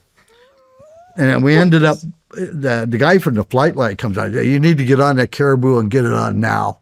They've contacted the provost marshal, and they're on their way here right now. So, Hendricks, him and his nungs, his star English pupil. Man. I was talking to our mutual friend, John Stryker Meyer, before you got here. Yeah, Tilt hides a lot of his sins. He had a couple questions for you. He wanted to know about the pet monkey at CCN. Fucking monkey. Yeah, Mac had a pet monkey. I don't know where he acquired a spider monkey. No, it was actually, I think it might have been a gibbon. And it was a nasty little piece of shit.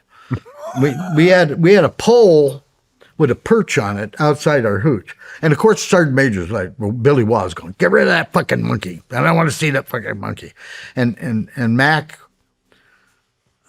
kept it just to aggravate the Sergeant Major. All the dogs in Recon Company hated this thing because it would sit on his perch, scream at him, roll up its shit, and throw at him. And all of them wanted, most of all, Ugmo. Ugmo was a mixed breed, two of which weren't from this planet. All right, kind of looked like a Shar-Pei that had cancer. And Cook and I were secretly feeding it screwdrivers with Darbon. So I hated the thing. Cook hated it more because the monkey would break into our hooch and find anything that belonged to him and either chew it, shit on it, or do something else with it. Wouldn't bother my stuff or Mac's. Always went after Cook's stuff. So one night we got sick of it. Get rid of this goddamn monkey once and for all. Mac went downtown, and we were in the hooch. We didn't want to go downtown. We'd been at the club, and we'd been drinking. So we started feeding the monkey Darbon and screwdrivers at an accelerated pace until finally it started to have storm, right? And we were sitting in the doorway watching the monkey, and he's out there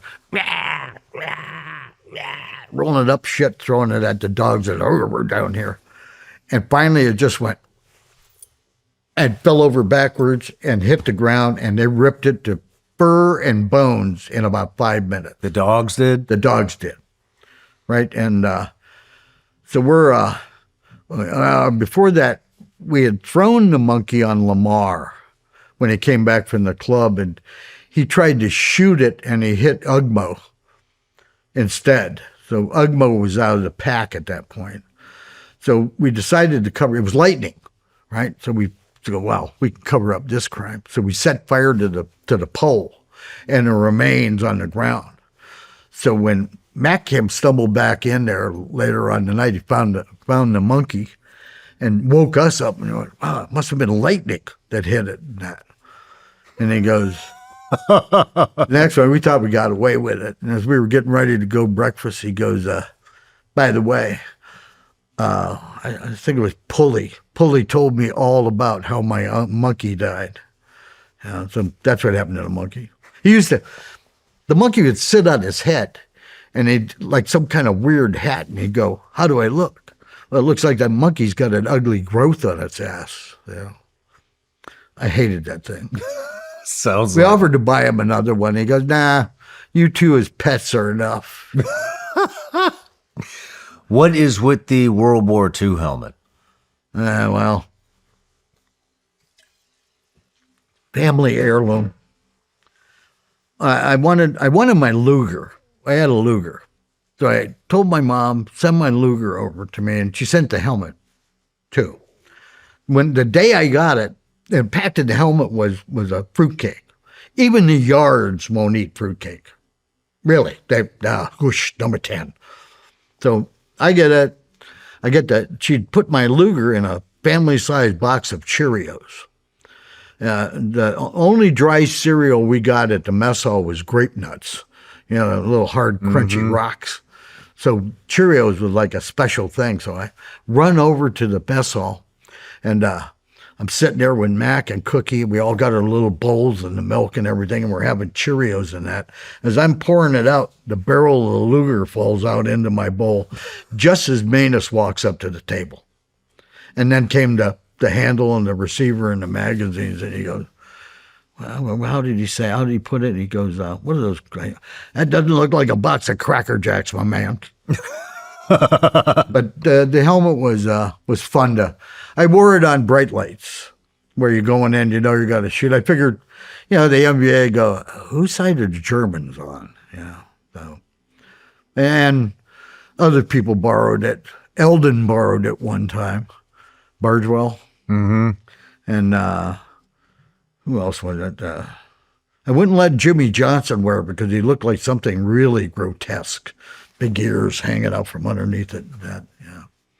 But I brought it back. When I came back, I had it in my luggage, my bags, and the MPs tried to confiscate it. And everybody that was there ganged up on him, said, no. That was sent by his mom to him. And they just, okay. So I managed to get it back to the States. A pissed off girlfriend got rid of it. Uh-oh. I was offered $10,000 for that helmet. I'll bet. With my name and pictures of me with it, and that it was worth $10,000, which I bring up to her once in a while.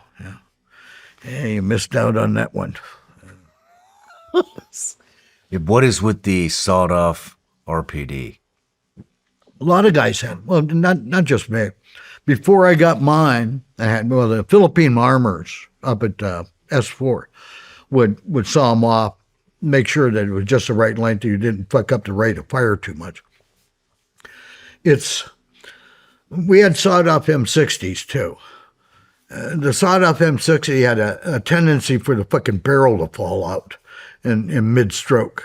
The RPD did not have that problem, and it slightly slowed the cyclic rate of fire, but it sounded like a 50 caliber. Dum dum dum dum dum dum dum dum dum. And some of us, like Castro, I did on mine too. I put an oil funnel on the front of it, and when that thing went off, it really sounded like a 50, and it would shoot a gout of blue-green plasma out about 6 feet in front of it. At night, it was horrifying. But lighter, easier to move around in the bush with. You'd carry a lot more ammo with it because it's 52 instead of, or 39 instead of 51. So the extra weight there in the shells and that. And I got so I can make it sing. And it was real effective on bright lights. You need a lot of firepower. You need it down. You need something that can chop through brush to get to them. The RPD is your weapon. Nice. We're excellent for that. I taught myself how to load the you lift the cover just like you do on an M60 and that, but it's got a feeder strip that comes out of the drum that you have to put through and pull out, and then slam the lid, and then you're back in. But if it's in the drum, if it's in a belt, it still has a feeder clip, but you got to feed it through, hold it, pull it through to get it out. And I taught myself how to do that by reaching over and doing that and being able to then slam the lid down. But I wanted something that I could protect myself with.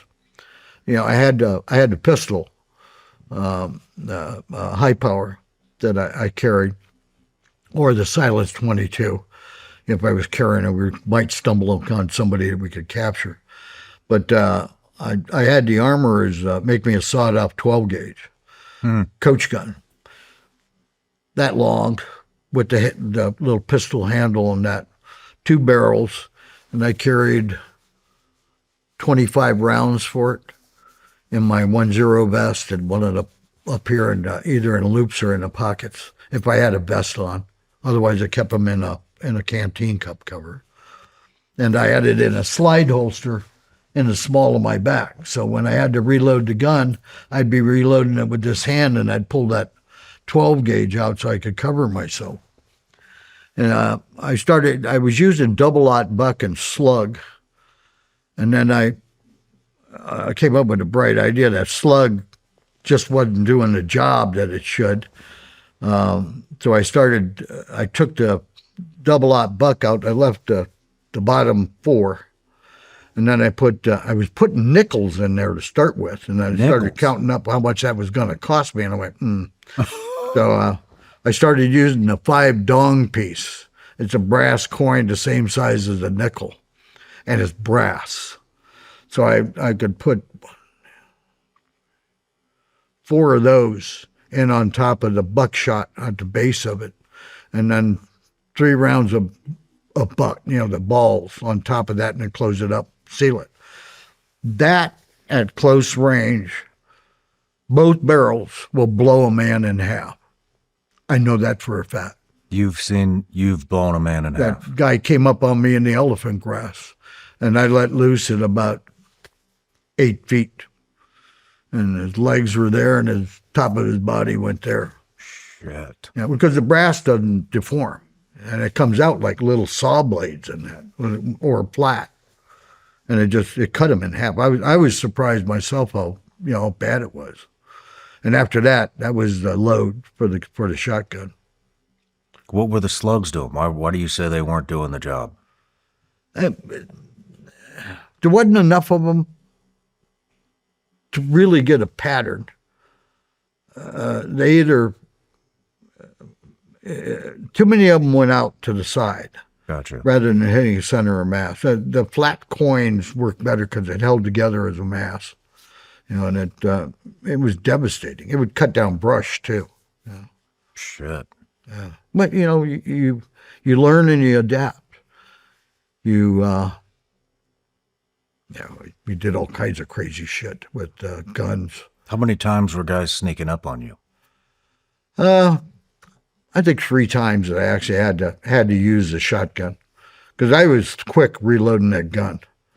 I could drop the old drum, put a new drum in, and get it in a matter of seconds. Just when I was always nervous about somebody coming up on me when I'm crouched down or bent over the gun. I didn't want to get shot. So, and having the shotgun handy was, Max only complained, "Quit waving that thing around. I'm only going to shoot you on intent." Yeah, it was a good weapon. Good weapon. Did the killing bother you? Did the killing bother you? Did it get to you? No. Most of them were jumbled together. Years afterwards, some of them are, well, it's in the book. I had a ghost that haunted me for a long time. What? A ghost. Would come back when I was, I had a malarial relapse, and he'd be visiting, and when I'd get tired or, didn't take care of my drinking and that, I'd wake up and and nightmares. It was a 16-year-old, 15, 16-year-old kid, MBA. He had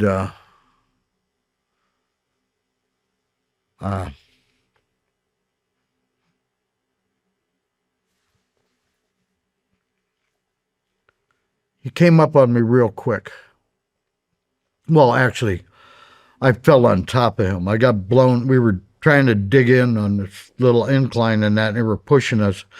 And grenade went off and blew me and one of the other yards down in the little gully that was behind us, and that they were coming up it. And I landed in amongst about 5 or 6 of them. And the only thing I had was an entrenching tool. And I killed them with the entrenching tool.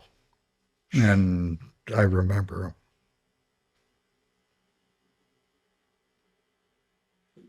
Like I say, I don't think about him often, but I remember he was the same age as my little brother. Fuck, man.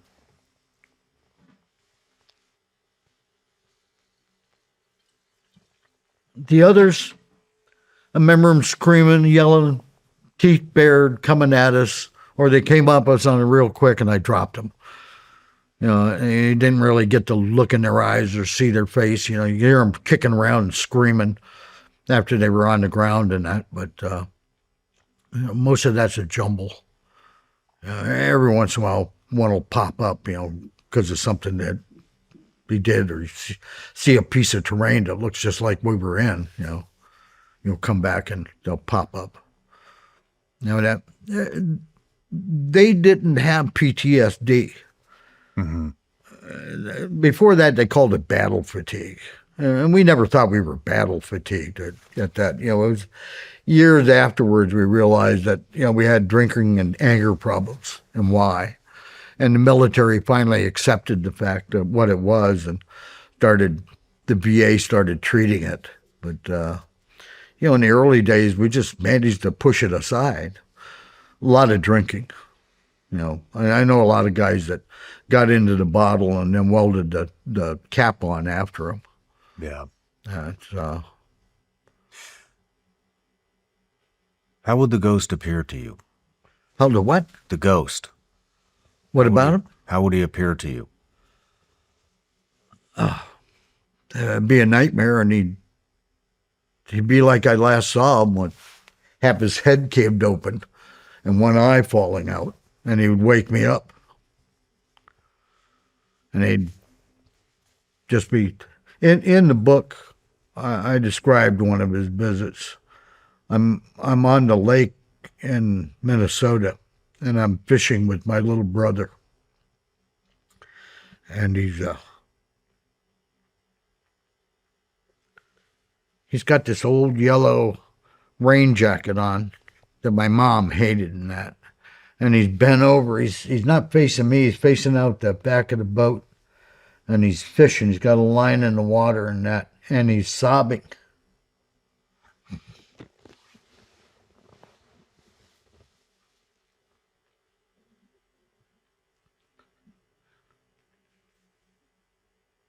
Sorry. It's okay, Nick.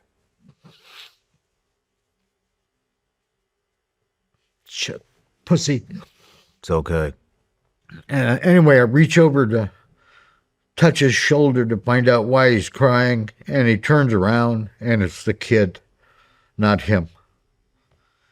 And he grabs my hand,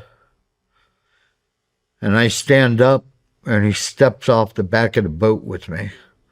And I'm going down under the water, and he's holding on to my hand, and I can't get him to let go. And then I wake up. Shit. It's okay. Yeah, well, I don't want to be a pussy. I don't want to go there. You know, I have a really good friend of mine. His name's Chris Fettis. He was a sniper for Dev Group. And I had him on. And he had to kill 2 kids on a hostage rescue mission. And he has nightmares similar to that. Oh, yeah. and he had sons Some of them never leave you. that are that age. In his nightmares, his sons look up at him. The I kid, haven't had a visit from him in 10 years. Then 5 maybe. And it's always when I'm worn down, then it comes back. Or like today. how do you deal with it? I push him back. Don't let him in. And I try not to think about things like that. Try not to think about some of the guys that I know that got blown to pieces. That, one minute they were there, and next minute there's some kind of hamburger meat with bones sticking out of it. You just deal with it. I mean, first of all, the psychiatric industry is a bunch of hooey. All those therapists that try and talk you through it, and that I did a little bit of that when I was in Germany. And the problem is that they put a jacket on you, and then now you're barred from enlistment and all that shit because you're loopy inside. So nobody goes to them.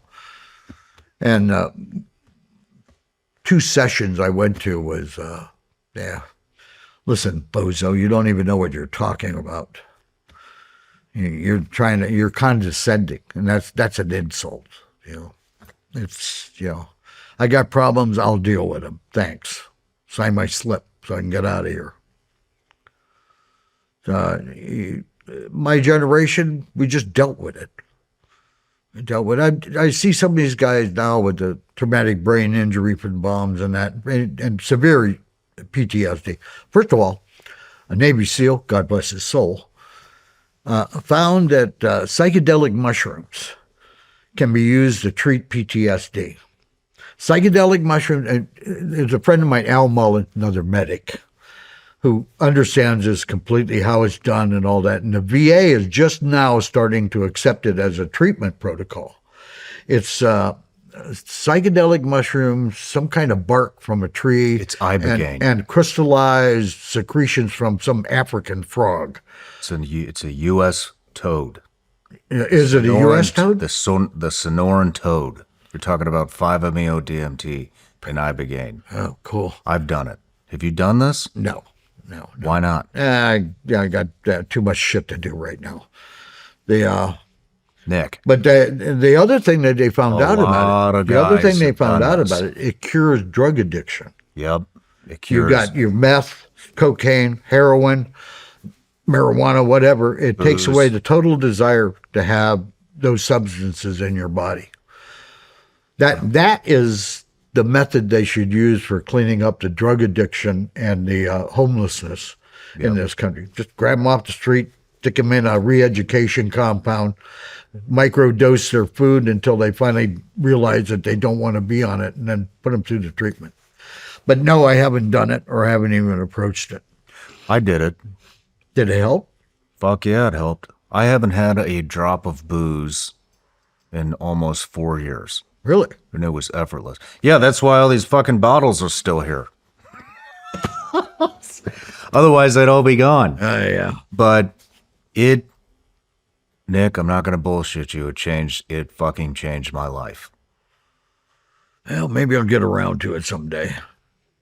I don't drink that much anymore. My normal consumption is probably a glass of wine with dinner. This helps a lot more than just taking the booze away. What? This stuff helps a lot more than just taking the booze away. Yeah, well, I'll talk to Al. I'm sure he'd like to watch while I go through it. Yeah.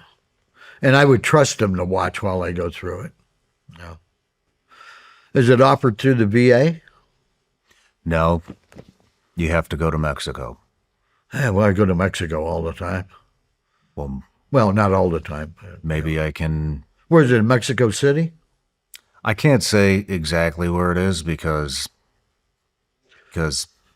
what, you don't want to disclose. Arrived in a laundry bag and they dropped you off? That's right. At a clinic? Yeah. I will tell you off camera where it is. Yeah, okay. And if you want, I will connect you with the people. Yeah, like I say, I might think about it. I hope you do. I'm not usually this weepy or loopy. That's okay. Happens a lot in here. I get like that when I think about the yards laying on top of me to keep me from getting hit again. You know, that's another one that brings the tears. Yeah. Probably because I owed them money. More than like, or they thought that I owed them money. Do you want to talk about the prisoner capture attempts? The what? The prisoner capture attempts. The prisoner? Capturing prisoners. Oh, yeah, well, that didn't turn out that well. We really, Habu only had, well, when I was there, only had one real prisoner snatch. And we went there to do a prisoner snatch. The area was high concentrations, and it was laced with trails that couriers and et cetera, if they knew that you were wiretapping or that they had moonbeam overhead trying to listen for radio signals and locate things on the ground, they would use couriers on trails going back and forth between the different units. And that we set it up to do a snatch. And it was fairly simple. We found a trail, high-speed trail, knew that they would use it if they got pressed in that, and we started using air support to bomb them and make them get up and start moving around and that. And they knew if we were bombing them, they'd have something up there listening for radios at the same time. So anyway, we're set up on this trail. Kind of cool. It was a really large tree, about from over there where the wall is. And Mac was behind that. And I was over here behind some slightly smaller trees than that. And I had a silenced 22. Was it 22? Yeah. And Mac had a silenced gun in that. And anyway, the yards are spread out to kill anybody behind the ones we want. We're going to let a couple of them go through. Yards are on the other side of Mac, a couple of them, and there's 3 or 4 of them behind me over here, down stretched out on that trail. So they start bombing, making them get up and move around, and that we hear that pitter patter of little feet coming down the trail, and it's 3 guys, actually 4. One guy slightly ahead. The next guy was an officer. We knew he was an officer because it's, collar tabs, and he had a map case. And the guy behind him, and then a third guy, a third guy behind him, and I waited for him to get by, and Mac stepped out, shot the first one in the leg, and pistol whipped him, and then shot the second guy. And I got the third and fourth guy. I killed them. And the one guy, when I shot him, he said brother in Vietnamese. And it turned out later that the guy in the front was his brother. Shit. And he was calling out to him. And the guy that we shot and captured, shoot him in the leg so they can't run off. Put a tourniquet on him, grab him, cuff him up, start carrying him, start deeding him out to get to a LZ to get pulled out. We did all that in a matter of minutes and we're gone.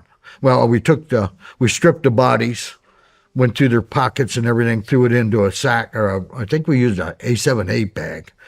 So all their equipment, except for the guns, and pulled the bodies and took the guns apart, threw it out under the underbrush and hid the bodies and that.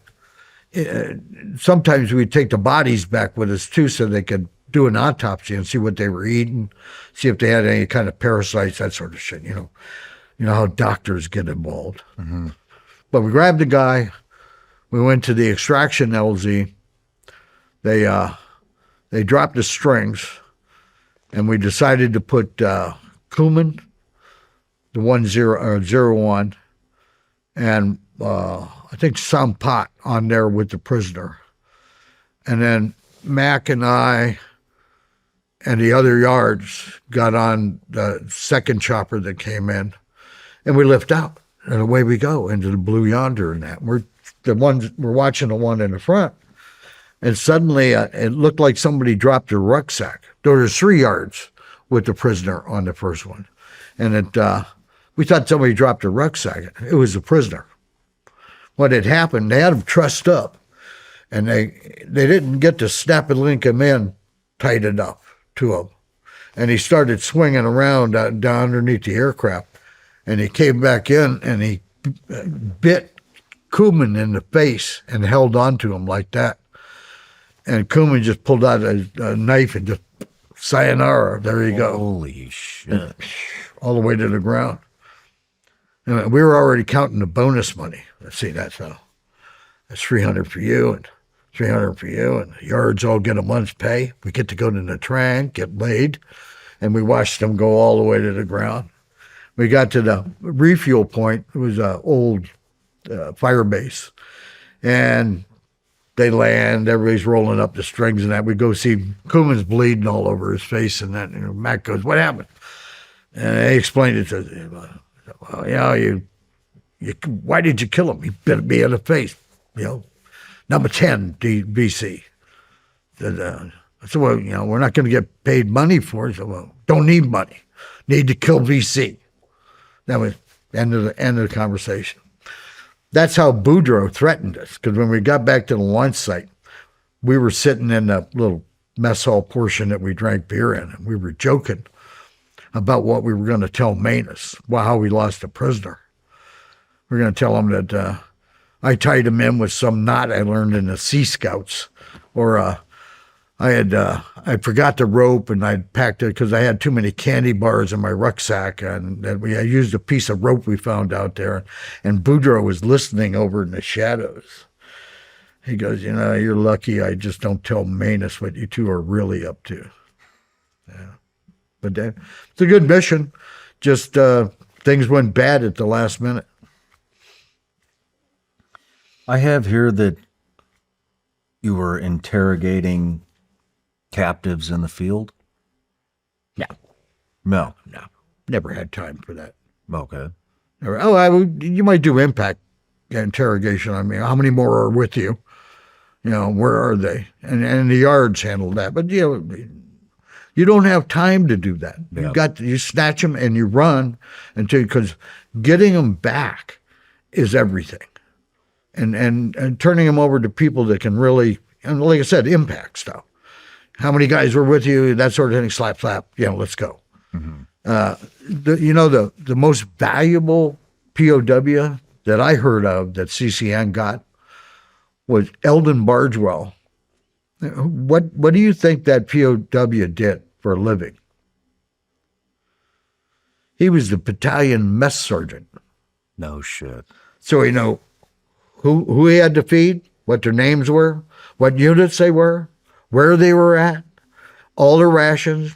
He had all this wealth of information because he was a mess sergeant.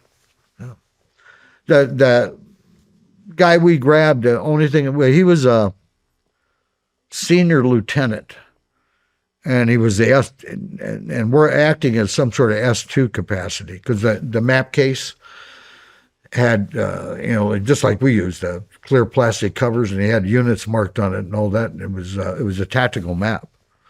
So he wasn't a line officer. And we pulled a bunch of shit out of his pockets that, gave the guys in Saigon, said, well, he was an intelligence officer. Yeah, I remember Eldon told me, he said that one time they found carved into a tree, born in the north to die in the south. Damn.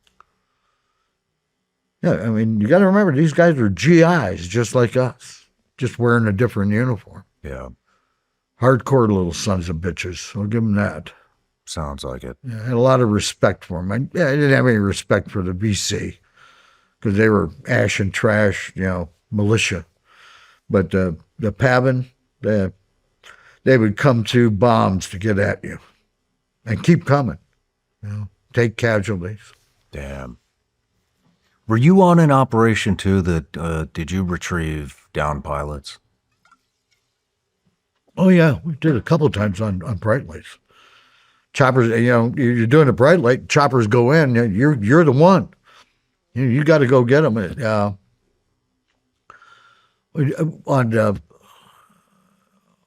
remember, I think the chapter's called Blue Eyes. We went in on a chopper that had gone down on an insert, and we the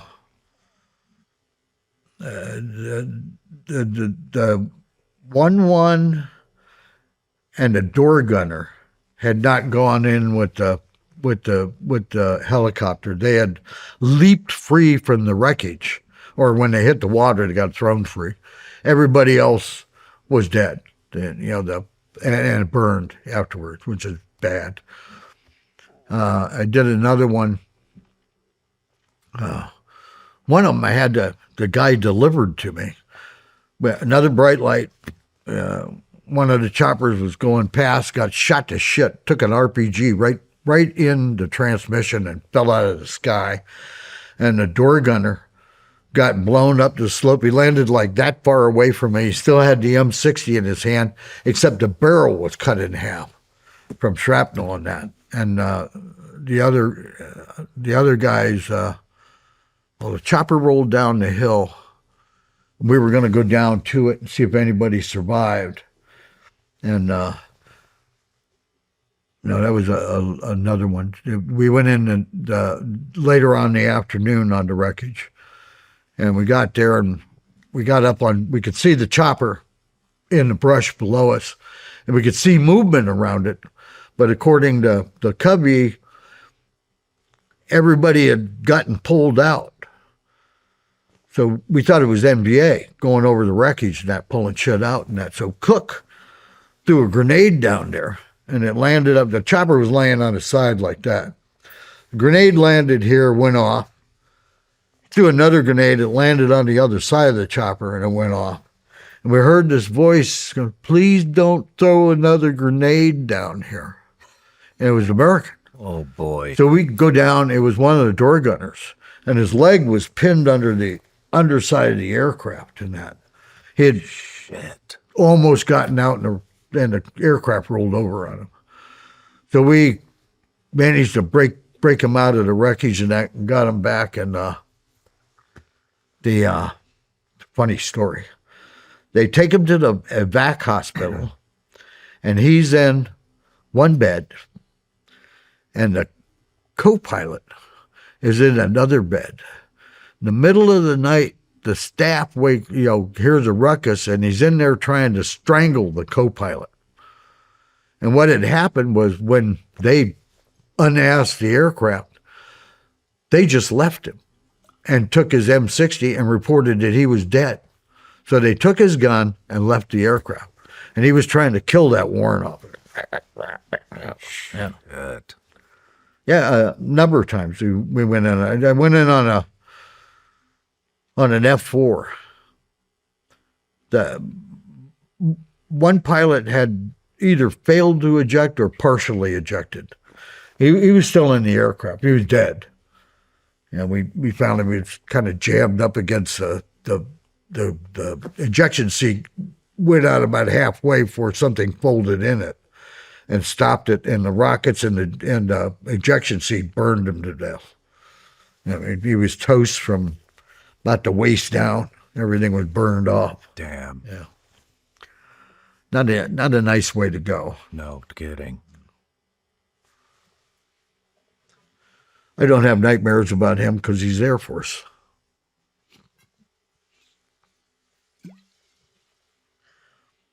Yeah, that was the worst part. People, when they burn. I can understand getting blown to pieces and shot up, but I don't want to ever see another burned body again. Yeah. How was it leaving? Leaving was happy, sad. Yeah, I hated to leave. I actually thought about just going off in the bush with the Yards. I loved them that much, and I really had no ties to my family, of course, but I really had no ties to the civilized world at that point. I'd been with them so long, I was Brew. A lot of guys were like that, thought about, because they closed when they closed off when they started moving American troops out, we knew that they were going to close and abandon the Yards. The South Vietnamese would for sure, and the American command weren't all that, reliable to take care of them. We were. They were our family. So we were stealing shit for them.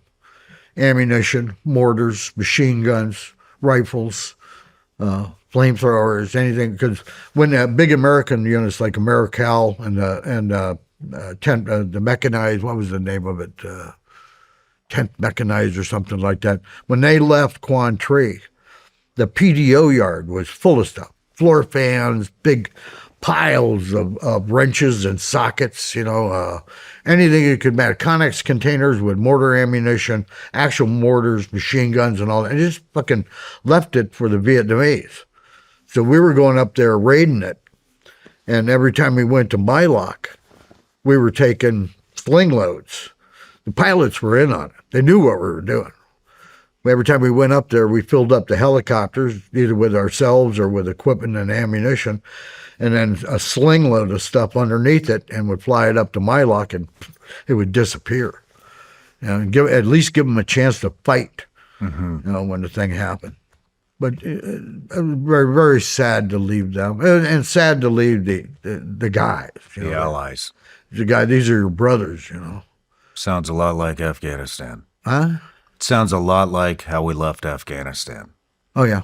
Well, yeah, I'm sure. We just abandoned those people. I'm sure. We just, betrayal, not you, but the dipshits in charge. I had a lot of anger about that for a long time. When I went back, I found two of my Yards. You went back? And I went back twice. How was that? Enlightening. No shit. Yeah, I had a friend that papered me, so I wasn't traveling on my passport, and Canadian.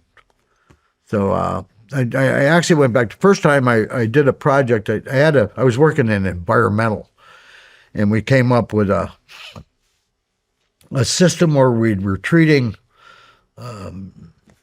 waste, shit, with anaerobic microbes, which increase and anaerobic means doesn't need oxygen. And what it does is those microbes eat the shit and the pathogens, and they produce methane. And we built these silos in the ground, we lined them with clay, and on top of it was a cement plug with a shaft down it with a agitator. And that was run from the top, and it would stir the shit. You make it real liquid. You put some straw, organic material in there, but it's mostly shit and water. And then you cook it in the microbes. It makes methane. It comes out through the top, goes over here. You dehumidify it. And you can run a reciprocating engine on it, just like natural gas, because that's what natural gas is, methane. So I had a contact in Canada that got a contract to try and use the system we had in Vietnam with 4 of these big pig collectives. They brought all the pigs in from the surrounding villages, put them in one big building, and they had a lot of pig shit. Fine, we'd create electricity with it. And when the silo got done cooking down, at the bottom of the silo was this thick, really black material that was kind of, part of it was a slurry and part of it was kind of grainy, pure nitrogen.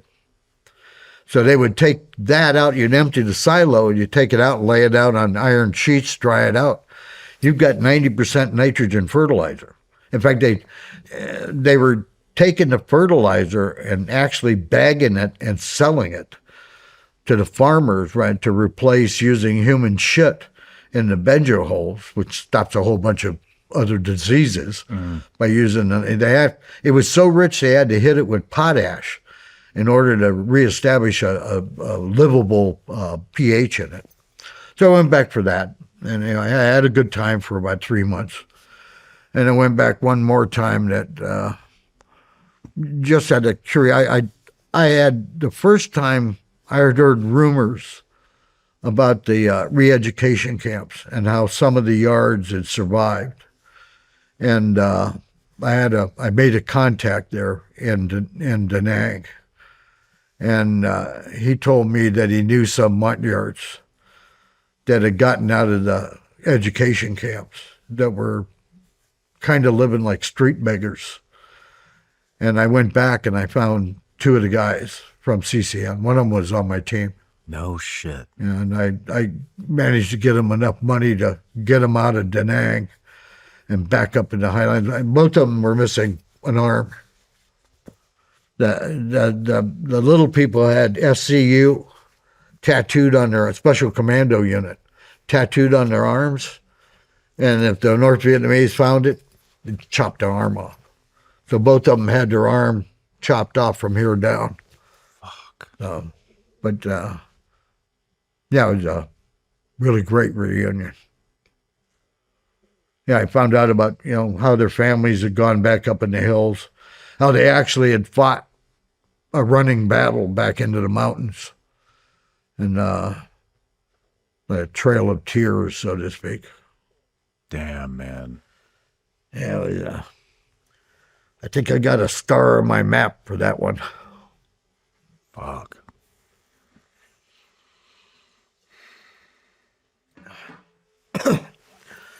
I have a affinity for primitive cultures. The yards were basically a semi-Iron Age tribes when we came along with all our man toys and war, and they adapted to it like ducks to water. And they are the finest natural warriors I've ever seen. And I've worked with other groups in other countries. All of them pretty much share the same kind of culture. You're a warrior, and you're a member of the tribe.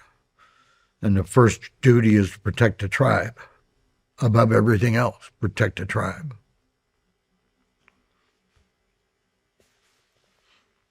Well, Nick, let's take a quick break. And when we come back, we'll talk about what it was like coming home.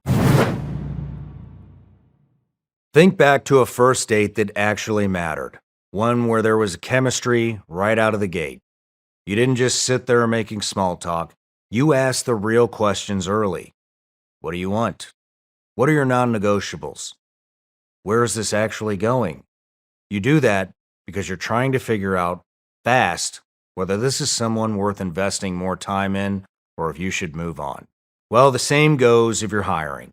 You definitely want to address key questions first to see if someone could be right for your role. That's why you need ZipRecruiter. When you post your job, ZipRecruiter suggests screening questions to help you hone in on top candidates faster. And today, you can try it for free at ZipRecruiter.com/SRS. In my experience, finding the right fit for the team is everything. ZipRecruiter's matching technology is great because it immediately finds qualified candidates that check all your boxes.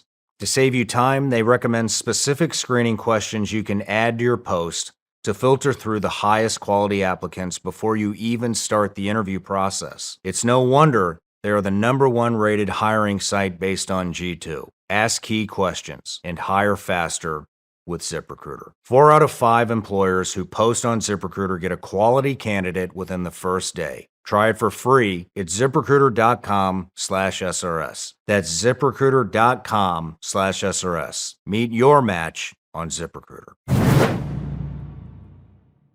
Want more from The Shawn Ryan Show? Join our Patreon today for more clips and exclusive content. You'll get an exclusive look behind the scenes where you can watch the guests interact with the team and explore the studio before every episode. Plus, unlock bonus content like our extra intel segments where we ask our guests additional questions, our new SRS on-site specials, and access to an entire tactical training library you will not find anywhere else. And the best part?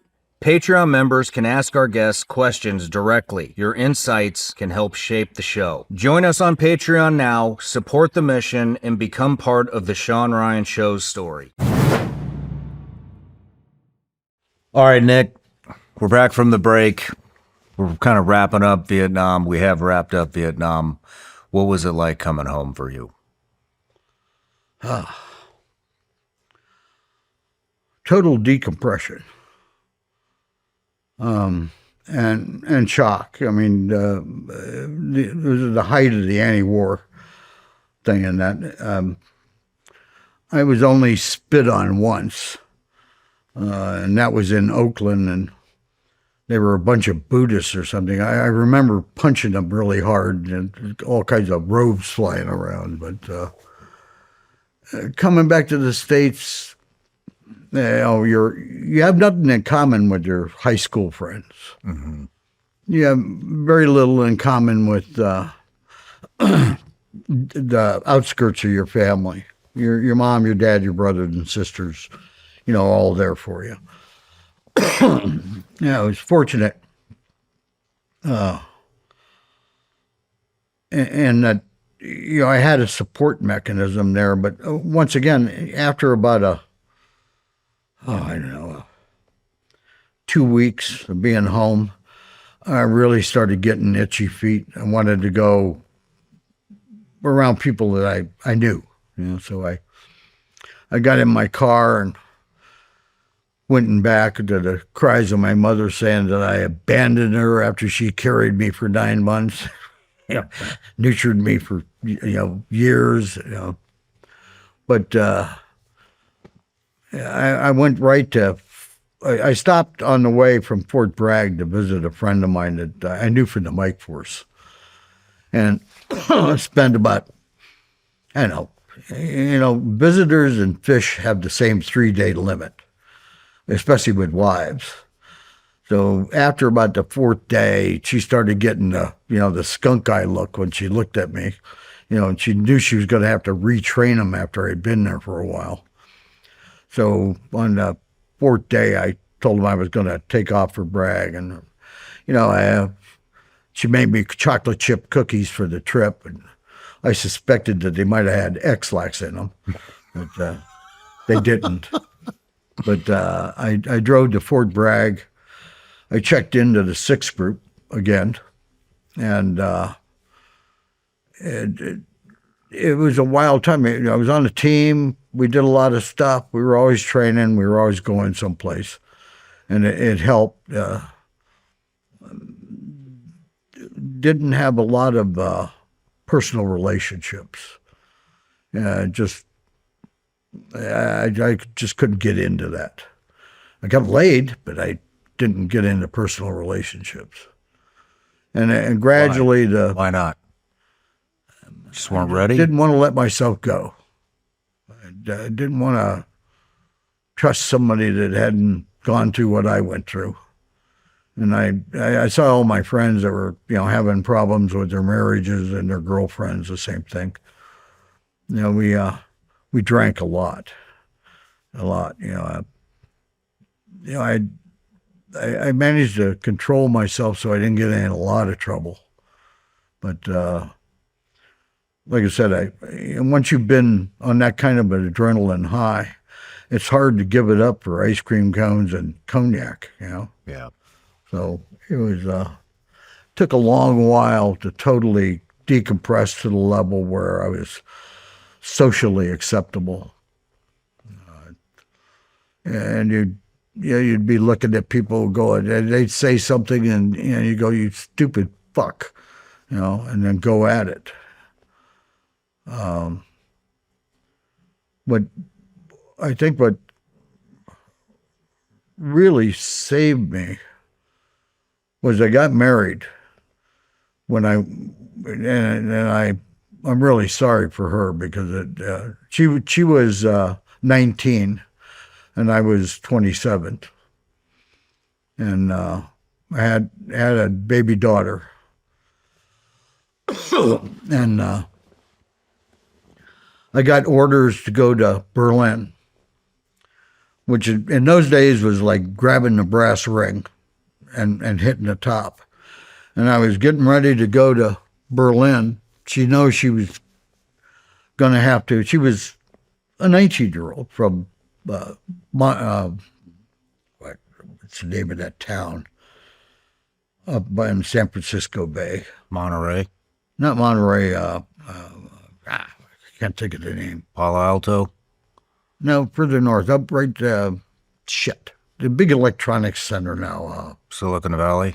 I'll think of it later after we get off this thing, But her parents were from there. Her sister had married a guy from the 5th Special Forces Group, and their marriage was already on the rocks when I met her. I got married in Monterey, full military wedding, of which Spider Parks and 2 other guys tried to stab me with the sabers when I walked down through it. Yeah, we'd been drinking, But got married. She got pregnant. We drove to Fort Devens, my next assignment. And I was at Fort Devens for about 2 years with her, and things just fell apart. I was working as a bouncer at a place in Leominster for extra money, and we didn't get paid all that much. I told somebody the other day, the E7 asked me, he says, how much did you make as an E7? So, well, my pay was $1,250 a month. And he went, what? And when he told me what they get paid now, I wanted to rob him right there on the spot. But, money was tight. I was gone a lot. The first year I was at Fort Devens, I saw her 112 days out of that year. The rest of the time I was either on exercises, flintlock, mobile training team, wherever. And it fell apart. And I went to West Point to every year the cadets, the sophomore cadets get patrolling, mountaineering, rubber rafts, all that training and that, and everything's new. They get everything new jeeps, new weapons, new fatigues, new poncho liners, you name it. And when I came back from that training, I had a week to clear post before I went to, I had a month's leave and a week to clear post. And when I got back to Fort Devens, I walked into my government housing, and there was nothing in it. All my clothes were piled in the middle of the living room, and all the furniture was gone. There was a container of sour milk in the refrigerator and a beer. And I sat there on the floor and had that beer, and I called up Jay Graves and told him what happened. He said, don't say anything, I'll be there in 30 minutes. And he came down, picked me up, took me up to his place and dropped me off with a well-known gangster, a real criminal. And I stayed with him for a week. And I made the mistake of trying to go back to California and patch things up, which didn't work out at all. I got back there, I tracked her down to a nightclub, and she was sitting on her ex-boyfriend's lap when I jumped him and bit a dollar-sized hole out of the top of his head, and the fight was on. And the bouncers decided they didn't want anything to do with me after I broke one of them's arm. And I escaped and got outside, realized how badly I'd fucked up, and still tried to go back and talk to her. And when I got there, her father stormed out the front door and shoved me, and I hit him, and he had a heart attack. Shit. So from there, it was a mad flight to get somewhere, I hired a private plane to fly me to another city, and then caught commercial air. When I got back to Boston, I stopped in Cincinnati or someplace, and I called Jay. I said, hey, I got in some trouble. And he goes, we know. I said, what do you mean you know? He said, don't go to Boston Airport. The state police are waiting for you with a warrant. And I said, well, okay. So I flew into New York City, and Chester, God, I loved him. He died here 2 years ago. Former Marine from the late 50s, Fleet Marine, who became a criminal. He was, the FBI always suspected he was involved in this or that. He was a one-man crime wave, boosting trucks, selling the stuff, great guy, just full of life. I had travel orders and a ticket on, the contracted airlines and that to leave from Boston and go to Frankfurt and then on to Berlin. He bought me a first-class ticket on British Airways out of Connecticut and into Frankfurt. And that's how I escaped the net. And group actually covered my ass. They told them that I was on classified orders and that I had already left and that they no longer were responsible for me. They'd have to talk to my receiving unit, but unfortunately that was classified and they couldn't tell them who, with the group commander involved in that loop. So I went from there to Berlin, and Berlin really was the healing process. It was exciting. It was demanding. It kept me occupied. It was, I was in an environment that I absolutely loved. Berlin is still one of my favorite cities. There in Munich, those two hit the top of the charts. And I was speaking German almost all the time, either in my job or, I was living out on the economy. I had a really nice flat over in Saelendorf that was it was just magic. I had 2 motorcycles and a Volvo. So I had plenty of stuff mental health stuff. Get on a Harley and put something exciting between your legs and take a drive, And I met a woman there that was in ASA, Army Security Agency. She was a oral comprehension specialist, listening and being able to translate. She couldn't speak Russian, but she could listen to it and understand the dialects and all that. Named Claire. And Claire, wow, she was something. I lived with her for almost 4 years before I dumped out of the Army. And she just, recently surfaced. And our relationship eventually fell apart because I didn't want to get married. I decided I was never getting married again. And she wanted to get married, I didn't. So she went off and married a real nice guy, a warrant officer, and built a life out of that. But the time in Berlin was really healing because there was just so much going on. We were doing stuff like, Dead A. We did a lot of work with the Sondereinsatzkommando, SEK, which is their counter-terrorist, counterintelligence police. And they were great guys. I mean, every one of them were just really talented. They were like special forces. Same attitude, same skills. I mean, just wonderful guys. I managed to, about halfway through there were 6 of them going on vacation to the United States. So I lined them up with all my friends and contacts that were in California, Arizona, places like that. Every one of them came back with a saddle that they were going to put in their bar downstairs and use that as their stool to sit on. And they, a lot of interaction with them. We did a lot of counter surveillance and surveillance of their targets. What better way to learn? We'd follow Soviet agents, East German agents, criminals, whatever they had on the ticket list, or we'd do counter surveillance, with their guys trying to follow us. We played the rabbit, the hare. So you really got good at people watching you and being able to sense it and that, and all the little tips of the trade and that. And then, funny story.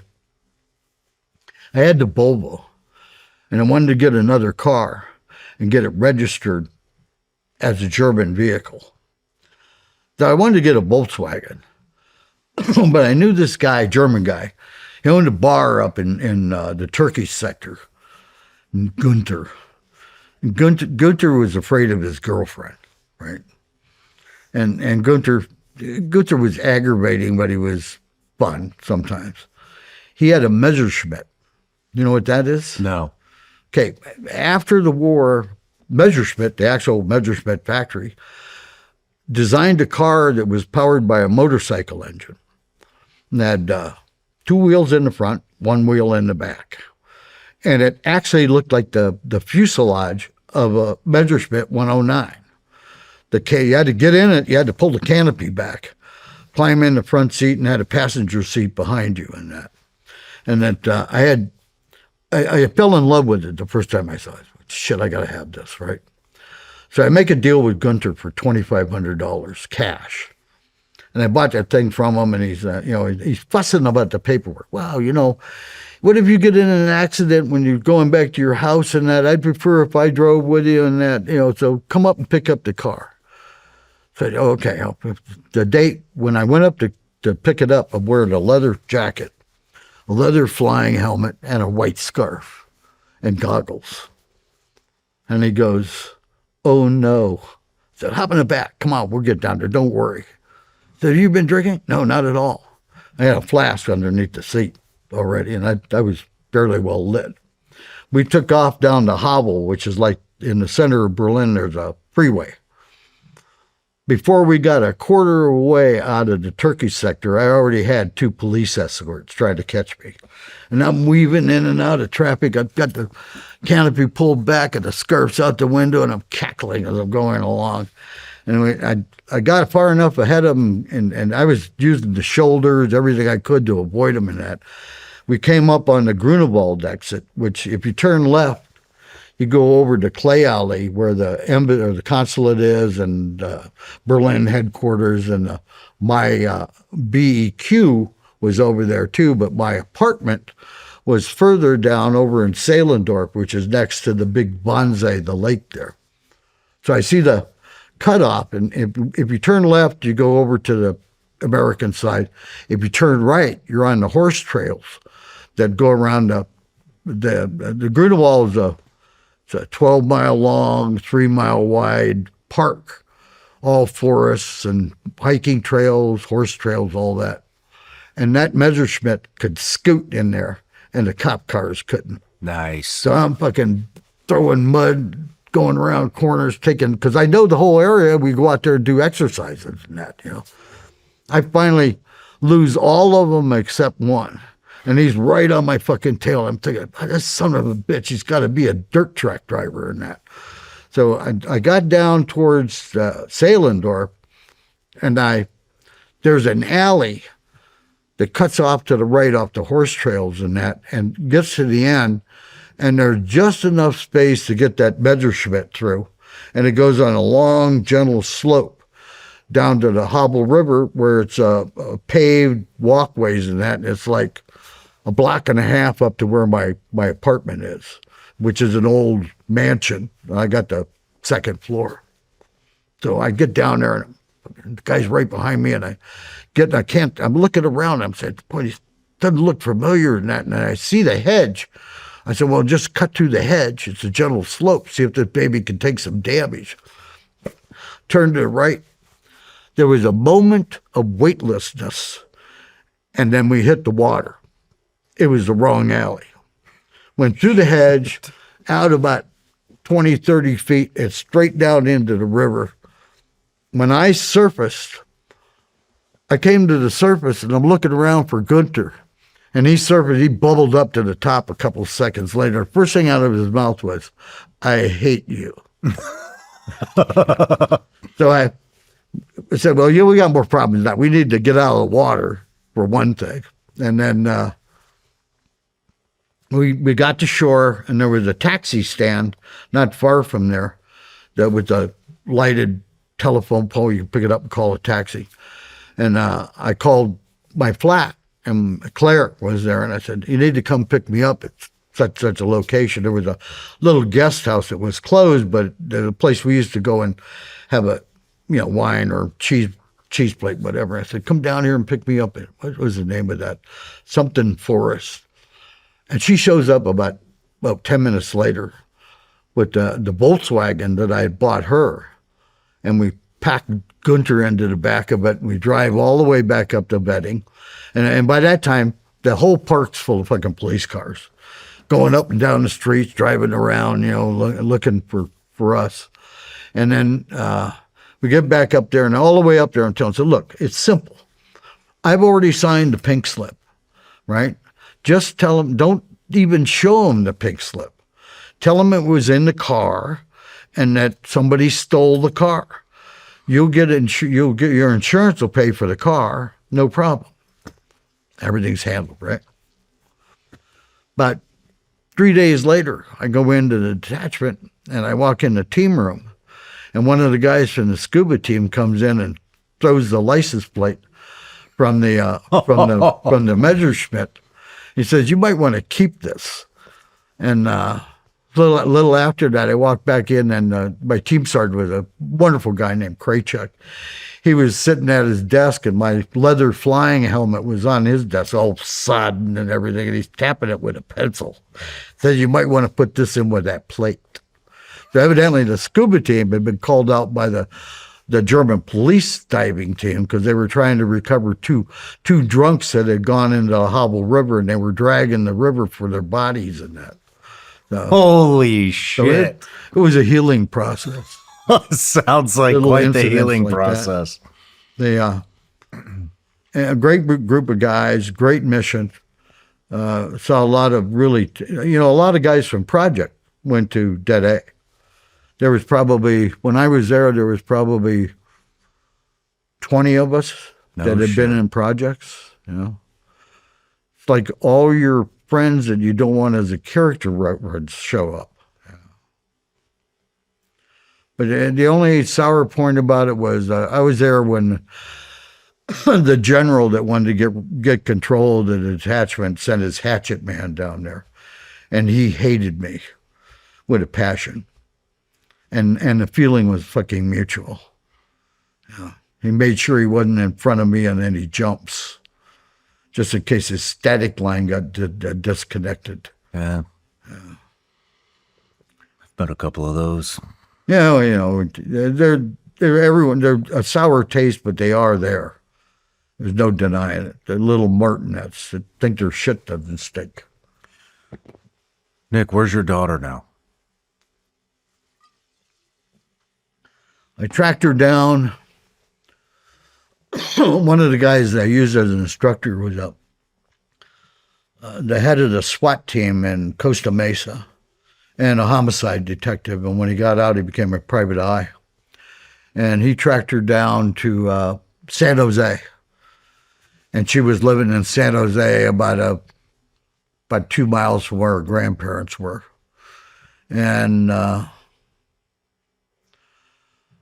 I found her on the internet and sent her a note, said, I really hate to break it to you this way, but I might be your natural father.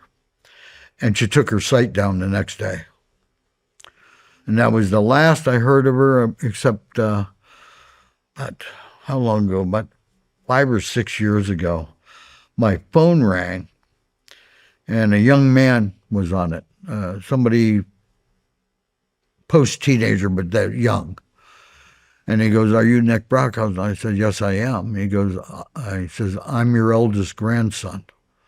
And I heard a bunch of yelling in the background, a woman's voice, and he never called back. So, as far as I know, she's in San Jose. Married, my ex-wife married a Cajun. So that all wrapped together. It probably wasn't a good idea to go back and try and establish filial ties. So I still think about her. You know. What would you say to her? I'm sorry. Do you think you'll get that opportunity? Who knows? Winning the lottery, and that soothes a lot of hard feelings. Maybe she'll see what I'm doing now and try and make contact herself. I wouldn't put money on it, but, you know. Have you done any interviews before? What? Have you done many interviews before? Yeah, a couple of them. You know, I did one with, who's the guy, the captain from SF. That was a good one. I just did one last night with 2 LA cops that it's called War Stories. They were fun. One of them was a former Marine.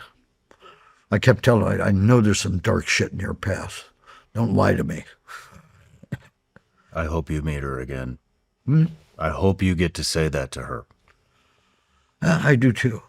You know, I don't have any real regrets in my life. I'm not a perfect man. I got a lot of flaws. At least I admit my flaws, you know, and I live with them. There's no such thing as a perfect man. Yeah, well, according to my partner, he's close to it. Yeah. Wow. We covered a lot of ground. We did. How are you feeling? Well, I'm fine. You know, I wrote 3 books. You know, the first 2 were about projects, and they, without my trying, they became cult books. You know, I've had many people, and I didn't write it for the public. I wrote it for the guys I bled with, and I'm happy as hell when one of them walks up to me and goes, "Way to go, Nick." But the public seemed to have taken them well, and I'm still getting paid royalties, so I guess they're doing all right. I wrote this book, Vagabonds, because I had a contract to supply a West African nation with 6 737-300s on a lease.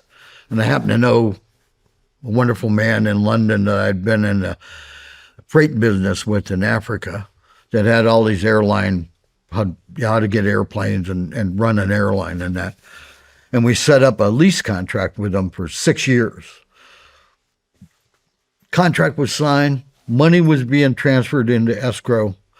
I moved from Palm Desert to Tucson because they were going to paint all the planes and you know, put the livery on them and that, and do the C-check and that before they sent them to Africa.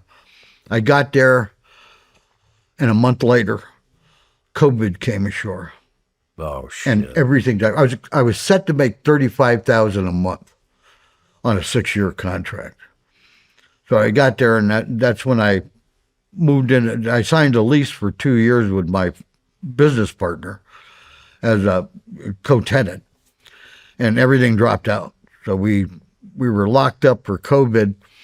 We're sitting there. We watched everything on Netflix and said, "What are we going to do?" So, well, let's write a book about what we did after we got out of the military. So we wrote the book, 67 days, start to finish. Nice.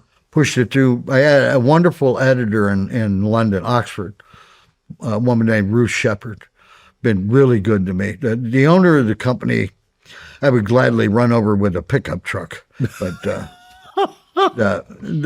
she's wonderful and her staff is wonderful. She got it approved, got it published, and that, and it doesn't do as well as the other 2 books, but it's and it was all about what he and I did after we got out of the military. We rescued kidnapped children in Algeria, Guatemala, rescued people in Mexico from real kidnap gangs, and one in Chechnya, No which I'll shit. never do again. Why not? I didn't actually run that thing. That was a friend of mine that had the contract in that. I came up with a way of tracking the victim. And I used the Russian. Jeff and I had gone to Russia. Oh, God, back as one of the things we did, we went to Kazakhstan with an asphalt company that was trying to get a contract to build 4-lane highways connecting Kazakhstan with the rest of Russia and that. And they use cold mix concrete, or cold mix asphalt, which you can use in Arctic conditions. That's what they built the Alcan highway out of. No frost heaves, all that stuff. So we had met, my friend in London introduced us to the KGB at a very high level. And we went to Moscow, and I met the head of Directorate 9, who was a lieutenant general in the KGB, had a beautiful baritone voice, spoke fluent English and fluent German. And where was I going with that? So anyway, we went to Kazakhstan. It's in the book. It's the adventures of going over there and doing that. And were we on the airplanes or on the? I lost my track there for a moment. You were going to Russia. Yeah, we went to Russia for this deal with the asphalt company, and that was one of the things. And while I was there, I made really good contacts with the KGB. And after communism fell, you understand the KGB did not belong to the central government. It belonged to the Communist Party. Mm-hmm. So when the Communist Party fell out, they no longer had a mandate to operate. So they were going through all this writhing about how they were going to build a new Russia and that's how they came up with the FSB, which is what they have currently in that. But the KGB also owned all kinds of things. They owned cities where they had research going on. They had no roads going in or out. Everything came in by air. Scientific facilities. They owned gold mines. They owned oil fields. And they were funding themselves, but they were looking for cash. And on the thing in Chechnya, we actually rented a Spetsnaz outfit. That we had come up with a way to track them. And actually the Russians came up with it. And it was a friendly isotope. And the victim was an industrialist from the West. Tried to make an oil deal with the Chechens. The Chechens grabbed him and demanded money, basically how it went. The first group that went in to try and pay the ransom, they just killed him and took the money. The second group went in were SAS guys, and they shot their way out of it. And then my friend, who was an SAS guy, actually picked up the third, and we came up with this plan that if we could locate them, we also could put enough force to actually grab them. So the Russians came up with two tricks. One was a way to track them, and that was a friendly isotope. There were only two places in the region where you could buy the medicine that he needed to stay alive. So they broke in there and dosed all of the medication with that friendly isotope. If he peed on the ground, they could detect it from the air. So they did the nest team flying back and forth doing the grids, and they located him in a mountain village. And they came up with a substance they could treat the money with. If you touched the money, within 24 hours, you were dead. So they dosed the ransom. They picked it up. They had already located the village, and about 2 o'clock in the morning, they went in and rescued him. There was about 8 of them that were still kicking, and everybody else was dead. No old people and no children. Damn. All young people in the village. So, it was, the Russians they've got finesse sometimes, and sometimes they're bullying the court. Damn. But they're, my trip over there, my association with them, I knew who they were, and I knew what the communists were, and they were my sworn enemies at one time. But I watched them rebuild after a total collapse of their system. I asked Vladimir, the general, I said, so what kind of government do you think you're going to have? He goes, well, Nick, it won't be communist because that's gone. And it won't be Western either. But one thing it will be is Russian, totally Russian. And that's what he came up with, a free market society still with the vestiges of one strong man and one strong party. And I admire him for being able to pull through without totally collapsing.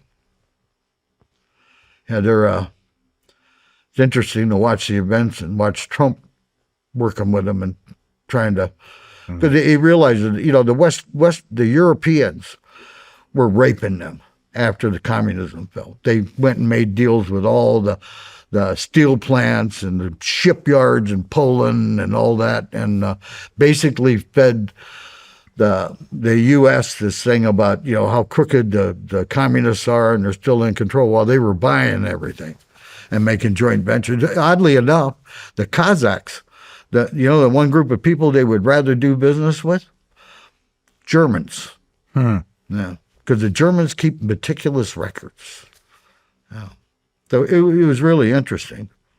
We did a lot of things with a lot of different people.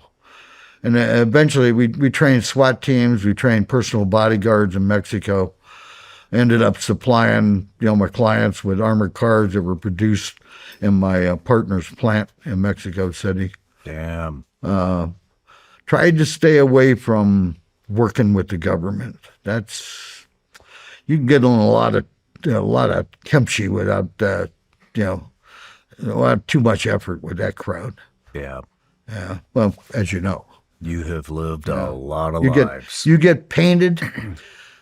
You say you know something, and you feel it's in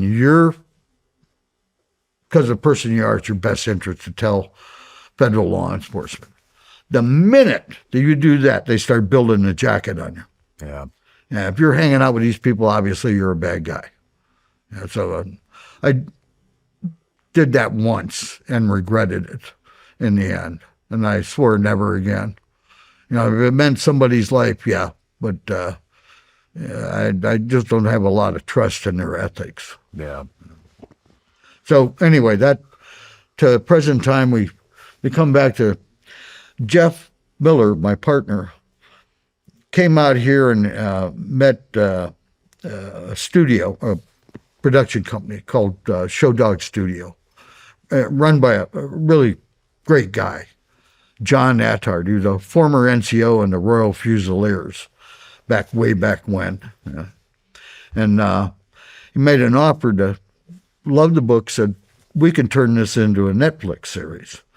So that was the offer that he gave us. That what they're currently planning is to turn it into a streamer, using the book as the basis. Basically every chapter can become an episode. Congratulations. Well, I'm happy about it when the check clears the bank. Wow, that's pretty fucking. It's the thing's going to be called American Ronin. Not my choice, but it'll work. Sounds pretty badass to me. If they can keep Hollywood out of it, make it, stick to the story. When do you think it will go? I hope I'm not speaking out of turn here. Me personally, I think that we'll actually start writing sometime this spring and filming maybe fall and release in late 26. Actually, if everything works. And well, that will be awesome. Yeah, we'll see. I can't wait to see I'm it. pleased with it because it's interesting. He's pleased with it because he wants his grandkids to go, that's Grandpa. And I'm doing everything I can to ruin that scene. Anyway, that's what I'm doing now, and I'm still writing every once in a while. I wrote a fiction book years ago that I may get published. And it's about Gaius Casca Longinus, who was a centurion that stabbed Christ in the side No shit. on the hill. And as the myth goes, when he stabbed him in the side, a clear liquid, if he hung on a cross, what happens is your pleural cavity fills up with liquid and you suffocate. You know, that between the bleeding and the trauma, you suffocate in your own juices.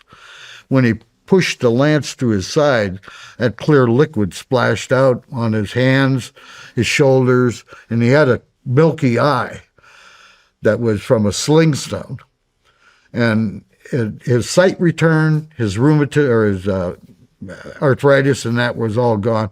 And as Christ looked at him, the myth is that he says, "As you are, centurion, so you shall remain until we meet again." And Robin Moore wrote a series of books called Casca, the Eternal Soldier. And I met Robin at the SOA.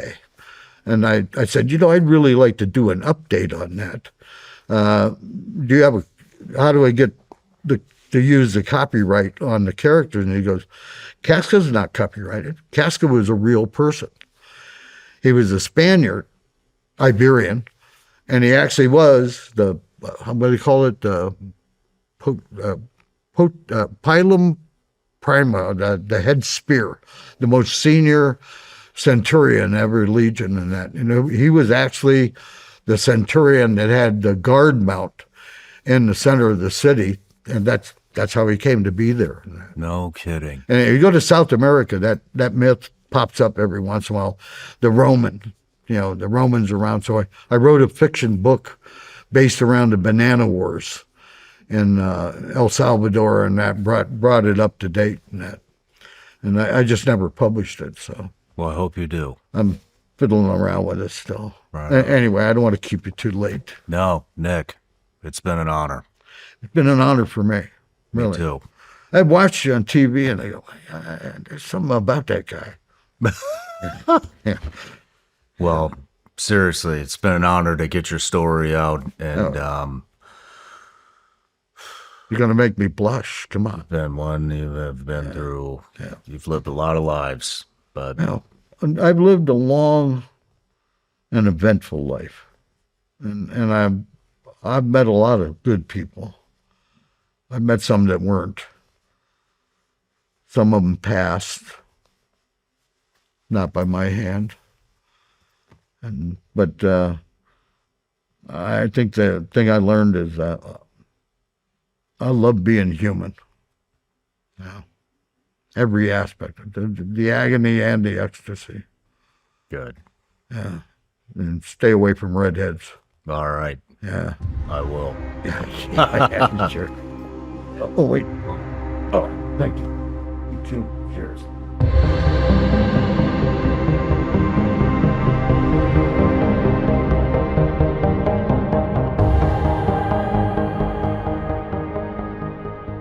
No matter where you're watching the Shawn Ryan Show from, if you get anything out of this at all, anything, please like, comment, and subscribe. And most importantly, share this everywhere you possibly can. And if you're feeling extra generous, head to Apple Podcasts and Spotify and leave us a review.